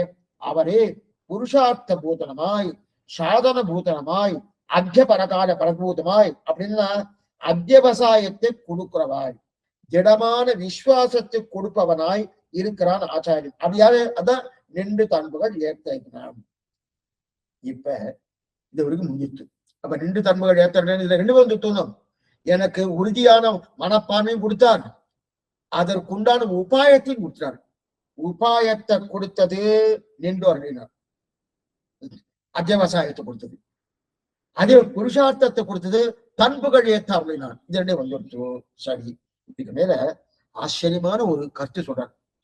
முனே அஸ்யாகம் பூத்வா, நின்று என்னால் நன்றாக நிலை நிறுத்தி நின்று நிற்கலையா, நின்று தன் புகழ் ஏத்த அருளினான் இருக்கையா, நன்றாக நிலை நிறுத்தி நின்று நிற்க. நின்று நின்று நடத்தலையா, புரியத்துக்காக ஒரு சொல்றேன். முனேவக்ஷியாமியகம் பூத்வா, இது ஒரு சாஸ்திர வாக்கியம். ஒருத்தர் என்ன பண்ணார், விடுகன்னு ஓடுறார், ரொம்ப வேகமா ஓடுறார். வேகமா வந்து மேல் மூச்சு கீழ் மூச்சு வாங்க வர வந்தாரு. அங்க வந்து நின்னார். நில்லு நில்லு நில்லு நின்னார். நில்லுன்னு மூச்சு வாங்கிட்டு இருக்க, மேல் மூச்சு வாங்கிட்டு நில்லு நில்லுன்னு நின்று கொண்டு ஆஸ்வாசப்படுத்துக்கோ ஆஸ்வாசப்படுத்துக்கோ ஆஸ்வாசப்படுங்க. இப்ப நில்லுன்னு சொன்னணும், நின்று நில்லுன்னு சொன்னணும். நெல்லுன்னு சொல்றதுக்கு எழுந்து நில்லுன்னு அர்த்தமா? இல்ல சுவாமி, அதே மாதிரி அவர் ஓடிட்டு இருக்காரு நெல்லுன்னு சொன்னேன். அப்ப நின்னுன்னு சொன்னதுக்கு சாமானியன் நின்னு சொன்னா என்ன அர்த்தம்? உட்கார்ந்து இருக்கா, சுவாமி நில்லு நெல்லு அப்படின்னு சொன்னா எழுந்து நிக்கணும் அப்படின்னு அர்த்தம். இப்ப ஓடிட்டு இருக்கவர் நெல்லுன்னு சொல்லியாச்சுன்னா இவர் என்ன பண்ணும் நெல்லுன்னு ஓடிட்டு இருக்கிறாரு, அப்படி ஓடாத நீ உட்கார்ந்துக்கோ நில்லு அப்படின்னு அந்த அர்த்தம் இல்லை. நில்லுன்னு சொன்னா ஆஸ்வாசப்படுத்திக்கோ ஆஸ்வாசப்படுத்திக்கோ, எழுந்து நில்லுன்னு அர்த்தம் இல்லை. மேல மேல போகாதே நெல்லு அப்படின்னு அர்த்தம். அப்ப இந்த அர்த்தம் அப்ப மேல் மூச்சு மூணு மூச்சு வாங்கிட்டு இருக்கணும், அதை ஆஸ்வாசப்படுத்திக்கோ, இது அர்த்தம் சொன்னார். இப்ப நின்று தன்புகள் ஏத்தன்னா ஏற்கனவே இந்த மாதிரி நிற்க முடியாதபடிக்கு ஒருத்தர் தவிக்கிறார், நிற்க முடியாதபடிக்கு ஒருத்தர் தவிக்கிற ஆச்சரியமான அர்த்தம். அழகிய மணவாள பெருமாள் நாயனார் அதாவது ஒவ்வொன்றும் ஒவ்வொரு ருச்சி. பெரியவாச்சன்பிள்ள வியாக்கியானம் ஒரு ருச்சி, நஞ்சியருடைய வியாக்கியானம் ஒரு ருச்சி, இதே போல அழகிய மணவாள பெருமான் நாயனாருடைய வியாக்கியானம் ஒரு ருச்சி. எந்த ருச்சி சாமி நன்னா இருக்கும்? இந்த ருச்சி நல்லா இருக்காது, இது சொல்ல முடியாது. இதை பார்த்தா இது வைபவமா இருக்கு, அதை பார்த்தா அதுக்கு வைபவமா இருக்கு, இதை பார்த்தா இதுக்கு வைபவமா இருக்கு. அதே போலதான் திருவாரூர் 5 வியாக்கியானம், திரும்ப சுருக்கமான வியாக்கியானம் திருக்குறள், அதுக்கு வைபவம் தனி 6000 படி. அதே போல இங்க என்ன, இங்க யாருது நாயனார், அடைய மணவாள பெருமான் நாயனார். அவர் என்ன கேட்கிறாருன்னா, இப்ப நின்று தன்பகல் ஏத்தன் இருக்கு இல்லையா, அப்ப நிக்கணும். இப்ப ஒருத்தர் ஓடிட்டு இருந்தாரு, அவர் நில்லு நில்லு நில்லு, ஆஸ்வாசப்படுத்திக்கோ, ஓடாத ஓடாத, நில்லு நில்லுன்னு நின்று கொஞ்சம் நின்று கொஞ்சம் வந்து ஆஸ்வாசப்படுத்திக்கோ சொன்ன போனோம். அப்புறம் உட்காருன்னு அர்த்தம் இல்லை, உட்கார்ந்தவா எழுந்து நின்று அர்த்தம் ஆஸ்வாசப்படுத்திக்கணும் இல்லையா. அப்படின்னா அப்புறம் கொஞ்சம் நின்றுட்டாருனோ, மூச்சு விட்டுக்கோ, நல்லா நெல்லுன்னு அர்த்தம் இல்லையா. அதே போல இப்ப நின்று தன்பகல் ஏத்தாருன்னா, அப்ப ஏற்கனவே ஒருத்தர் என்ன பண்றாருன்னா, இந்த மாதிரி நிற்க முடியாத ஒருத்தர் தவிக்கிறார், யாரோ தவிக்கிறார். அதை போல நான் தவிக்கிறேன்ற மதுரகவி ஆழ்வார். இப்ப யாரோ தவித்தார், யார் சுவாமி? அதை நம்ம பாக்குறோமோ, யாரோ தவிக்கிறார். அந்த யார் அது? அது யாரு? முனேவக்ஷாம் ஜகம் புத்வா என்கிறபடியே நெஞ்சை ஒருங்கப்பிடித்து நின்று ஏத்தும் என்ற உமான். யாரோ தவிக்கிற, யார் அந்தன்னா யார்? நின்று பாடுகிறேன் ஆனா தவிக்கிறார்னா 16 கேள்விகளை கேட்டார் வால்மீகி பகவான். ஓன்மஸ்மின் தாம்பதன் லோகே குணவான் கஸ்ய வீரியவான். அப்படி அடிக்கின்றே போறார். இந்த மாதிரி இந்த மாதிரி இந்த மாதிரி இந்த மாதிரி குணங்களோடு கூடியவன் யார் யார் யார்? முனேவக்ஷாம் ஜகம் புத்வா, முனேவக்ஷாம் பகம் புத்வா. நாரதனை பார்த்து கேட்கிறார் வால்மீகி. வால்மீகி கேட்கிறார், ஏ நாரத பகவானே, இப்படிப்பட்ட 16 கல்யாண குணங்களோடு கூடியவன் யார் யார் யாருன்னு கேட்கிறார். கிடுகிடுன்னு கேட்டுக்கிறார். அப்ப முனேவக்ஷாம் ஜகம் புத்வா, ஏன் நீ சொன்ன ஒவ்வொன்றும் எனக்கு நன்னா தெரியுது. ஆனா நீ சொன்ன ஒவ்வொன்றும் ஒவ்வொருத்தரும் இருக்கலாமே தவிர 16 குணங்களோடு கூடியிருக்கக்கூடிய ஒருத்தர் கிடைப்பாரா கிடைப்பாரா கிடைப்பாரா அப்படின்னு நான் இவருக்கு தெரியாம இல்ல, தெரியும், ராமன் தான் தெரியும். அதுவும் ஓரிடத்துல இருக்கணும்னு நினைக்கிறியே முனே, ஏ முனிசேஷ்டரே, லக்ஷ்யாமி, நான் சொல்றேன், அகம்புத்வா, என்னை கட்டு தேற்றி நன்னா அகம்புத்வா. முனே, முனேனா ஏ முனிஸ்டேட்டர்னா வால்மீகி பார்த்த முனே, நாரத முனி சொல்றாரு, ஏ முனிஸ்டேட்டரே லக்ஷ்யாமி. இப்ப நான் சொல்றேன், என்ன சொல்றேன்? அகம்புத்வா, என்னை சற்று தேற்றி கொண்டு சொல்றேன். இப்ப நீங்க ஏதோ காலத்து முடிஞ்சோன்னு கேள்வி கேட்டீங்க வச்சுக்கோங்க. கேள்வி கேட்ட உடனே கொஞ்ச நேரம் இருக்கும், நான் சொல்றேன், கொஞ்ச நேரம் இருக்கும் அப்படின்னு நான் யோசனை பண்ணி சொல்றேன். என்ன, எனக்கே தெரியலன்னு அர்த்தம், தெரியலன்னு அர்த்தம். இது நடக்கும், நிச்சயமா நடக்கும். ஏன்னா எல்லாம் தெரியாது, சரி நடக்கும். இப்ப அதே போல 16 குணங்களோடு கூடியவன் யார் யாருன்னு கேள்விக்காரு வால்மீகி. ஒருவர் நாரதன் தெரியாம என்ன நான் தேர்த்தின்னு சொல்றேன், என்ன நான் தேர்த்தின்னு சொல்றேன், என்ன நான் தேர்த்தின்னு சொல்றேன்னா, ஓ நாரதருக்கே தெரியல போட்டிருக்கு சுவாமி, என்ன போல போட்டிருக்கு, எனக்கும் தெரியல அவருக்கும் தெரியல, அது மாதிரி தெரியல போட்டிருக்கு அப்படின்னு அர்த்தமா? அந்த அர்த்தம் இல்லை, எனக்கு தெரியாது, அது உண்மை, அவருக்கு அந்த அர்த்தம் இல்லை. அப்ப என்னன்னா, அவருக்கு ஏற்கனவே ராமன்னு நன்னா தெரிஞ்சிருக்கு. ஆனாலும் தெரிஞ்சதை நினைச்சார். நினைச்ச ஒண்ணு என்ன ஆயிடுச்சுன்னா, அந்த ராமனுடைய கல்யாண உலகம் நினைச்ச உருகிட்டார். காலாளும் நெஞ்சடியும் கஞ்சுழலும் அந்த மாதிரி உருகிட்டாரும். உருகின உடனே என்ன, அவரால் பேசறதுக்கு வாய் வரல. பேசறதுக்கு வாய் வருதுன்னா வாய் வரல, வராத பலனே அப்ப நான் என்ன சமாதானப்படுத்திக்கிறேன், கொஞ்சம் அவகாசம் கொடு, என்ன நான் சமாதானம் படித்துண்டு என்ன நான் தேத்தின்னு சொல்றேன், என்ன நான் தேத்தின் புத்வான்னு அறிந்து என்ன நான் தேத்தின்னு சொல்றேன். ஏன்னா கேட்ட உடனே பதில் பதில் சொல்ல முடியல. ஏன்னா இப்படிப்பட்ட கல்யாண குணங்களோடு கூடியிருக்கக்கூடிய ராமனா ரமயதீதி ராமனா, அந்த ராமநாம எந்த ருச்சிரா. தியாகராஜ சுவாமி சொல்லுறாங்க, ஸ்ரீராம ராம ராமேதி ரமே ராமே மனோரமே சகஸ்ரநாம தத்துல்யம் ராமநாம வரா. அந்த ருசியா இருக்கச்சே, அந்த ருச்சி உள்ளுக்குள்ள போது அனுபவிச்சுட்டு இருக்க, அந்த அனுபவம் உள்ளுக்குள்ள போட உருகிறது. நீராய் 5 கரைய உருக்குகின்ற நெடுமாலே ஆறா அமுதே அடியை நுடலம் நின்பால் அண்டாயே நீராய் 5 கரைய உருக்குகின்ற நெடுமால். அந்த உருகிறதனும் அந்த உருக என்னன்னா, என்ன நான் தெரிந்து கூறுகிறேன், நாங்க தெளிகிறேன்னா என்னன்னா, ஓ இவருக்கு தெரியல போடணும் அப்படி இல்ல. ராமனுடைய குணங்கள் ஈடுபட்டார் நாரத மகரிஷி. ஈடுபட்டோடனே மனசு சைத்தல்யம், அதான் சைத்தல்யம், மனசு தளர்ந்து போயிடுத்து. மனசு தளர்ந்து போக தளர்ந்த உள்ளத்தை தெளிவாக்கி கொண்டு சொல்லணும். சொல்லுவாக்கு சொல்ல போகணும். ஆமா ஆமா சுவாமி அப்ப சொல்லணும். அப்ப சொல்லணுன்றதுக்காக என்ன பண்ணாரு, கொஞ்சம் ஆஸ்வாசப்படுத்திட்டு சொல்றேன். அந்த சொல்றதான் முனைவக்ஷாம்யகம் புத்வா. முனைவக்ஷம் ஏ முனே, ஏ வால்மீகி முனையே வக்ஷாம்யகம் அப்படின்னு உனக்கு நான் சொல்கிறேன். என்ன சொல்றேன்னா, நான் கொஞ்சம் என்னை தேத்தின்னு சொல்றேன் அப்படின்னு சொன்னாரணும். இப்ப அது அந்த இடத்துல அப்படி அங்க அங்க அதே போல இங்கே அப்பனா அங்கே நின்று ராம விருத்தாந்தத்தை பாடினார். நின்று ராம விருத்தாந்தத்தை பாடி அப்படின்னா என்ன, தளர்ந்தார். தளர்ந்தபடியாலே அந்த தளர்ந்த நிலையிலாலேயுமே நாரதன் நின்றார். நின்ற உடனே அதுக்கப்புறம் தேறினார். தேறின உடனே ராமனை பாடினது மனசு தளர்ச்சி போயிடுச்சு. ராமனை பத்தி 16 குணங்களோடு கூடிய ராவண மனசு தளர்ச்சி போயிடுச்சு. போனபடியாலே அவர் தளர்ந்து நின்று பாடினார். சரி, இது இது யாரு? வால்மீகி கேட்ட கேள்விக்கு நாரதர் அப்படின்னு தளர்ச்சி அடைந்து நான் சொல்றேன்னு சொல்லி அப்ப நின்றுதான் பண்ண, உடனே சொல்லல. அப்ப தன்னை தேக்கின்னு சொன்னார். இப்ப அப்படிப்பட்ட ராவண பாடின அந்த வால்மீகி கேட்ட கேள்விக்கே நாரதர் இந்த மாதிரி ஆயிட்டார்னா, அந்த ராமனையே பாடினார் எங்க ஆழ்வார். கற்பார் ராமபிரானை அல்லால் மற்றும் கற்பரோ புற்பா முதலா பொன்னுரும்பாதி ஒன்றின்றியே நற்பால் அயோத்தியில் வாழும் சராசரம் முற்றமும் நற்பாலுக்கு இத்தனன் நான்முகனார் பெற்ற நாட்டுலே என்று கட்சிய அப்படி பாடி நம்மாழ்வார் அவரை பத்தி பாட வந்த ஆரம்பித்த எனக்கு எப்படிப்பட்ட மனசளிச்சு இருக்கணும், மனசளிச்சு இருக்கணுமோ.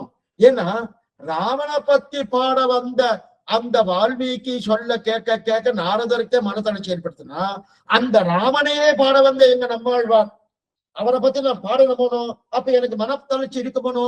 அந்த மனத்தளர்ச்சி இருக்கணும்னா அதுல அந்த மனத்தளர்ச்சி இருக்கும். நின்று தன் புகழ் ஏத்தர்னான். சரி, அந்த தளர்ச்சியை சரிப்படுத்திக் கொண்டு நம்மாழ்வார் புகழை பாடினேன் என்று நாரதர் தளர்ச்சியை சரிப்படுத்திக் கொண்டார் போல தானும் நம்மாழ்வார் புகழை பாட ஆரம்பிக்கும் தளர்ச்சி ஏற்பட்டதுவா, அதை சரிப்படுத்திக் கொண்டு நின்று தாக்கும் புகழ் ஏத்தாடினான் நெஞ்சு அப்படின்னு இவருக்கு ஆயிடுத்தா? ஆமா, அப்படின்னு ஆயிடுத்தானே? ஆயிடுத்து. அந்த மாதிரி ஆயிடுச்சு. அப்பன்னா நானே அங்க 16 குணங்களோடு கூடிய கல்யாணராமன் சொன்னபடியாலே நாரதர் அதில் விழுந்துட்டார். அதனால தனிச்சு ஏற்பட்டது. இங்க அதெல்லாம் ஒண்ணுமே இல்லையே. அப்பன்னா இப்ப இங்க சுவாமி மதுரகவி ஆழ்வாருக்கு எங்கெங்கயோ நஞ்சு போயிடுச்சு சுவாமி. காலக்ஷேபம் கேட்டு இருக்கச்சே ஆழ்வார் மதுரகவியாள், இதை தவிர ஒரு கண்ணு ஆழ்வார், ஒரு கண்ணு மதுரகவி. இது ஒரு ஆரம்பம். 2 கண்ணு இருக்கணும். ஒரு கண்ணு மதுரகவி, ஒரு கண்ணு நம்மாழ்வார். இப்படி கூட காலக்ஷேபம் வச்சுக்கலாம், ஒரு தவறே கிடையாது. 2 கண் என்ன சுவாமி? 2 கண்ணுன்னா ஒரு கண்ணு மதுரகவி, இன்னொரு கண்ணு நம்மாழ்வார். அப்படி இல்லையா? இந்த மாதிரி இருக்கணும்னா இல்ல சுவாமி, ஆத்துல ஏதோ, இங்க ஏதோ, அங்க ஏதோ, அங்க ஏதோ அப்படின்னு ஏதோ ஞாபகத்துல நம்ம கேட்டு இருக்கோம்னா உங்களை சொல்றேன் அப்படின்னு சொல்லுங்க. அப்படி கட்சி அப்ப அதே போல மதுரகவியாருக்கு எங்கேயோ போயிடுச்சு. எங்கேயோ போயிடுச்சுன்னா அவர் ஏதோ விஷயம் தெரியும் அவரே சொல்லியிருக்காருனோ, நன்மையால் மிக்க நான்மறையாறுகள் பொன்மையாக கருதுவல் அன்னையாயத்தனா என்னையாண்டின் தன்மையான்னு சொன்னார். அதுபோல் நம்பினை செம்பன்மாட திருக்குறுகூர் நம்பி கர்மனா அதெல்லாம் சொல்லியிருக்காரு. ஒருவேளை அந்த மாதிரி ஒரு ஈடுபாடு போயிடுத்தோம்னா அதெல்லாம் நம்மளை போறவர் கிடையாது.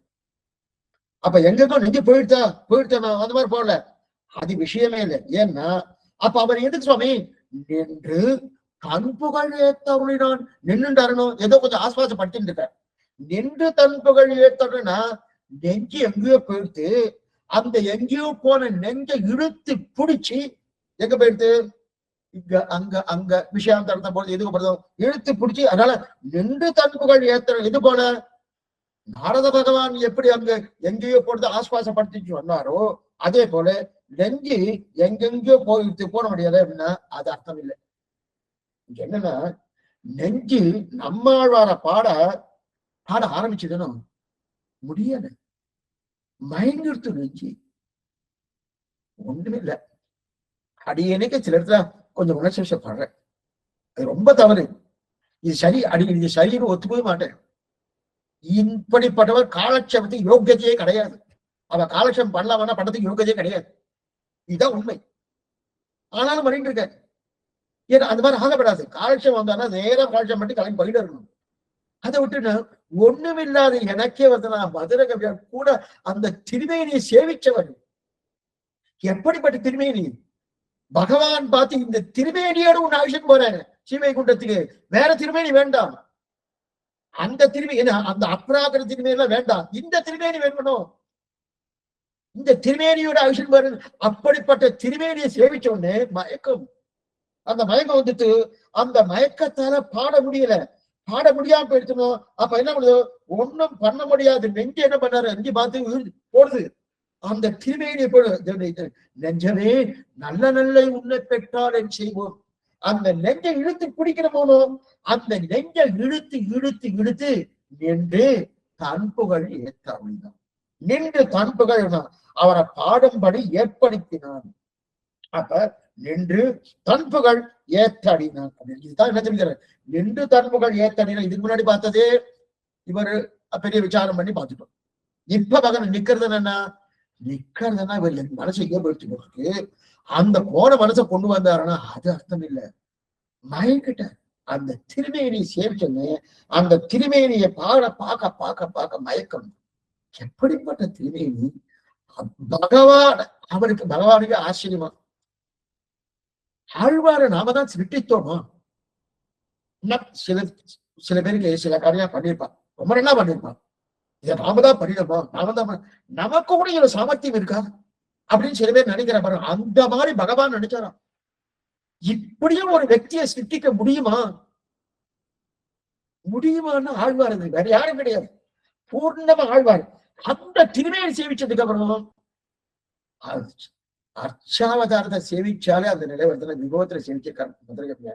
அதனால அதான் நின்று தன்புகள் ஏத்த அப்படின்னு தெரிவிக்கிறார். அதோட அதுக்கப்புறம் கடைசியில் என்றும் என்னை இகழ்விலன் காண்பினேன், எனக்கு நோக்கம் மேலிட்ட போதோடு குணம் மேலிட்ட போதோடு வாசிகிற என்னை ஆதரிக்கிறவர் நம்பி என்னை என்று இகழ்வன், அவர் என்னையும் ஆதரிப்பார்கள், அவருடைய பூர்த்தினரும் பெரும்படி என் குண்டமிக்காது அம்மாடங்களுக்கு சலமுண்டானாலும் ஆழ்வார் திருவள்ளம் என்னளவில் செழியாது. ஆச்சரியமான விஷயம். இப்ப என்றும் என்னை இகழ்விலன் காண்மினேன் என்று பிள்ளையார், என்னை எப்போதும் நம்மாழ்வார் இகழ்ந்தது இல்லை. சரி, எப்போது என்னன்னா, எப்போது இப்ப சொன்னீங்க, நிறைய தோஷம் இருந்தாலும் இகழ்ந்தது இல்லை, எனக்கு குணம் நேரிட்டால போனாலும் இகழ்ந்தது இல்லை. இதை சொன்ன உடனே ஒரு ஆபத்து உண்டு. இப்ப என்ன, இவர் தன்னிட்ட குணம் இல்லை இல்லைன்னு சொல்லிட்டு இருக்காரு. நன்மையால் மிக்க நான்மறையாளர்கள் பொன்மையாக கருதுவர் மதுரை சொல்லிட்டு இருக்காரு. அப்ப என்கிட்ட குணம் இல்லை, குணம் இல்லை, என்கிட்ட குணம் இல்லாமல் போனாலும் என்னை இகழ்ந்தது கிடையாது, என்னை கைவிட்டது கிடையாது. கூட இன்னொன்னு சேர்த்துனார், என்கிட்ட குணமே இருந்தது வச்சுக்கோ, குணம் இருந்தாலும் கைவிட்டது கிடையாதுன்னு சொல்லிட்டாரு. உடனே நம்ம குடிச்சுட்டோம். அப்பன்னா இவட்ட ஏதோ குணம் இருக்கு போட்டிருக்கு, குணம் இருக்கு போருக்கு. அதாவது ஏற்கனவே எல்லாரும் என்னுடைய தோஷத்தை பார்த்துதான் நன்மையால் மிக்க நான்மறையார்கள் பொன்மையாக கருதுவார்கள் அப்படின்னு இப்ப இவர் குணம் என்ன சொல்லிக் கொள்வது எதை? அப்ப குணம் இருந்தாலும் என்ன கைவிட மாட்டார், குணம் இல்லைன்னாலும் கைவிட மாட்டார் சொல்லி, அப்ப குணம் இருக்கவே எதை நீ குணம்னு சொல்லிட்டு இருக்காரு, எதை குணம்னு சொல்றாரு? ஒருவேளை நம்மாழ்வார்க்கு அந்த அவருடைய அனுகிரகத்தால இவருக்கு ஆத்ம புத்தி வந்துருத்தூ.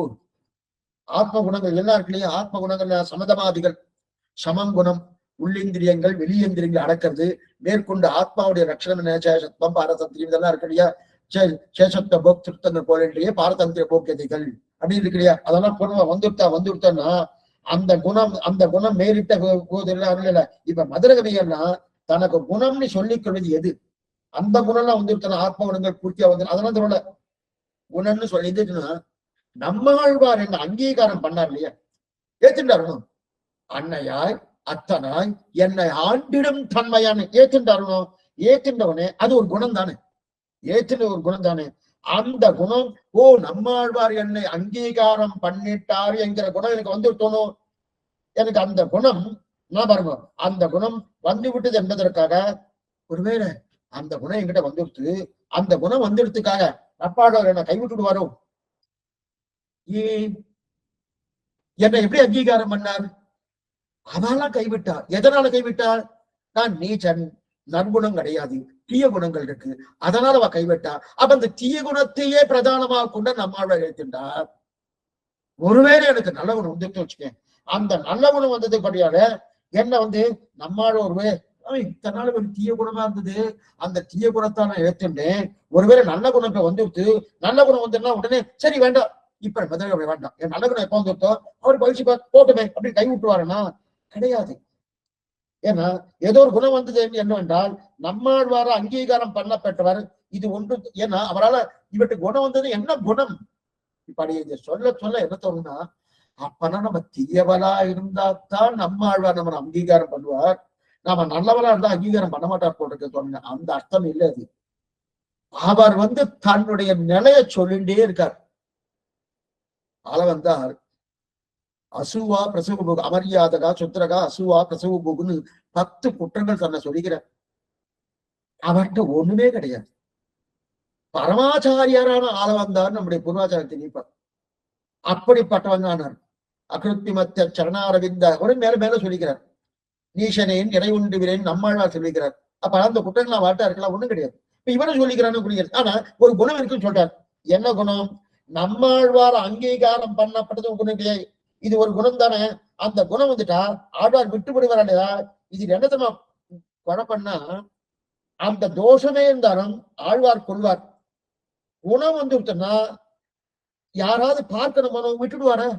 சுவாமி இவரு குணம் வந்துட்டு இத்தனை நாள் தோஷம் இருந்தது, தோஷம் இருந்தபடியா நான் அங்கீகாரம் பண்ணேன், இப்ப குணம் வந்து திட்டுவார்னா இப்ப இவருக்கு ஒரே ஒரு குணம் வந்துட்டோம், அது நம்மாழ்வார் கை கொண்டாருங்கிற குணம் தானே வந்திருக்கு.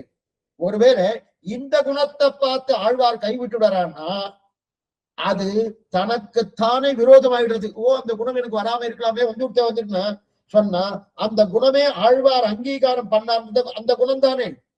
இப்ப பாருங்க, அந்த குணம் வந்தாலும் விடமாட்டான். ஏன்னா இப்ப அவர் அங்கீகாரம் பண்ணபடியால் தான் இந்த குணம் வந்துவிட்டு. ஒருவேளை விட்டாச்சுன்னா மறுபடியும் அந்த குணம் வந்துருவோனும். எந்த குணம்? நன்மையால் மிக்க நான்மறையார்கள் பொன்மையாக கருதுவார், அந்த குணம் வந்துருவோனும். அந்த குணம் வந்துட்டா மறுபடியும் இவரை சேர்த்துக்கணும் வேணும் நம்மாழ்வார்.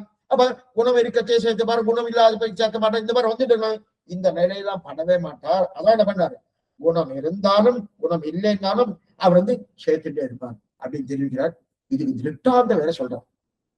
விபீஷன் பண்ண விஷயம் திருட்டாந்த சொல்றார். என்ன விஷயம் என்றது அடுத்த வாரம் என்னன்னு பார்ப்போம். அடுத்த வாரம் இந்த பாசனம் முடிஞ்சதுக்கு அப்புறம் அதுக்கப்புறம் கண்டுகொண்ட என்னை காரிமாறக்கிறான்னு பார்க்கணும். ஆச்சரியமான அனுபவம். ஆழ்வாருடைய உற்சவத்துல அதுக்குதான் நன்றி சொல்லணும். இத்தனை காட்டி கொடுத்து இந்த அனுபவத்தையும் கொடுத்துருக்காங்க. ஆனா அனுபவத்தை நீங்க இல்லைன்னா உங்களுக்கும் நன்றி சொல்லணும். ஏன்னா நீங்க எல்லாம் எனக்கு இந்த அனுபவம் கிடைச்சிருக்காது, சோதமா சொல்லிட்டு இருப்பேன் இல்லையா? அந்த அனுபவத்தை கொடுத்துட்டு உங்களுக்கும் அந்த நன்றியை சொல்லித்தாங்கணும். பிரதான நன்றி ஆழ்வார், பகவான் அப்புறம் தான். இப்படிப்பட்ட அனுபவத்துக்கு அந்த ஆழ்வார் திருவிழேஸ்வரம் சொல்லிட்டு 30ஆம் தேதியுடைய திருநட்சத்திரம் அவசியம். உண்டோ வைகாசி விசாகத்து கொப்பருடார், உண்டோ சடகோபர் கொப்பருவர், உண்டோ திருவாய்மொழி கொப்பு தென்குருகை கொண்டோ. அப்படிப்பட்ட ஆழ்வார தவிர மற்றொரு தெய்வம் கிடையாது. மதுரகவி சொல்படியே நிலையாக பெற்றோம் பிரார்த்திக்கிறேன். ஆழ்வாரம் திருவானாட்சியை திருவிழேஸ்வரம், ஆச்சாரியன் திருவிழேஸ்வரம், பாகவதார் திருவிழேஸ்வரம் சந்தைகளை தந்து அவசியம் கேட்கும் பிரார்த்திக்கிறேன். சாயங்காலம் ராமாயணம் காலட்சேபம்.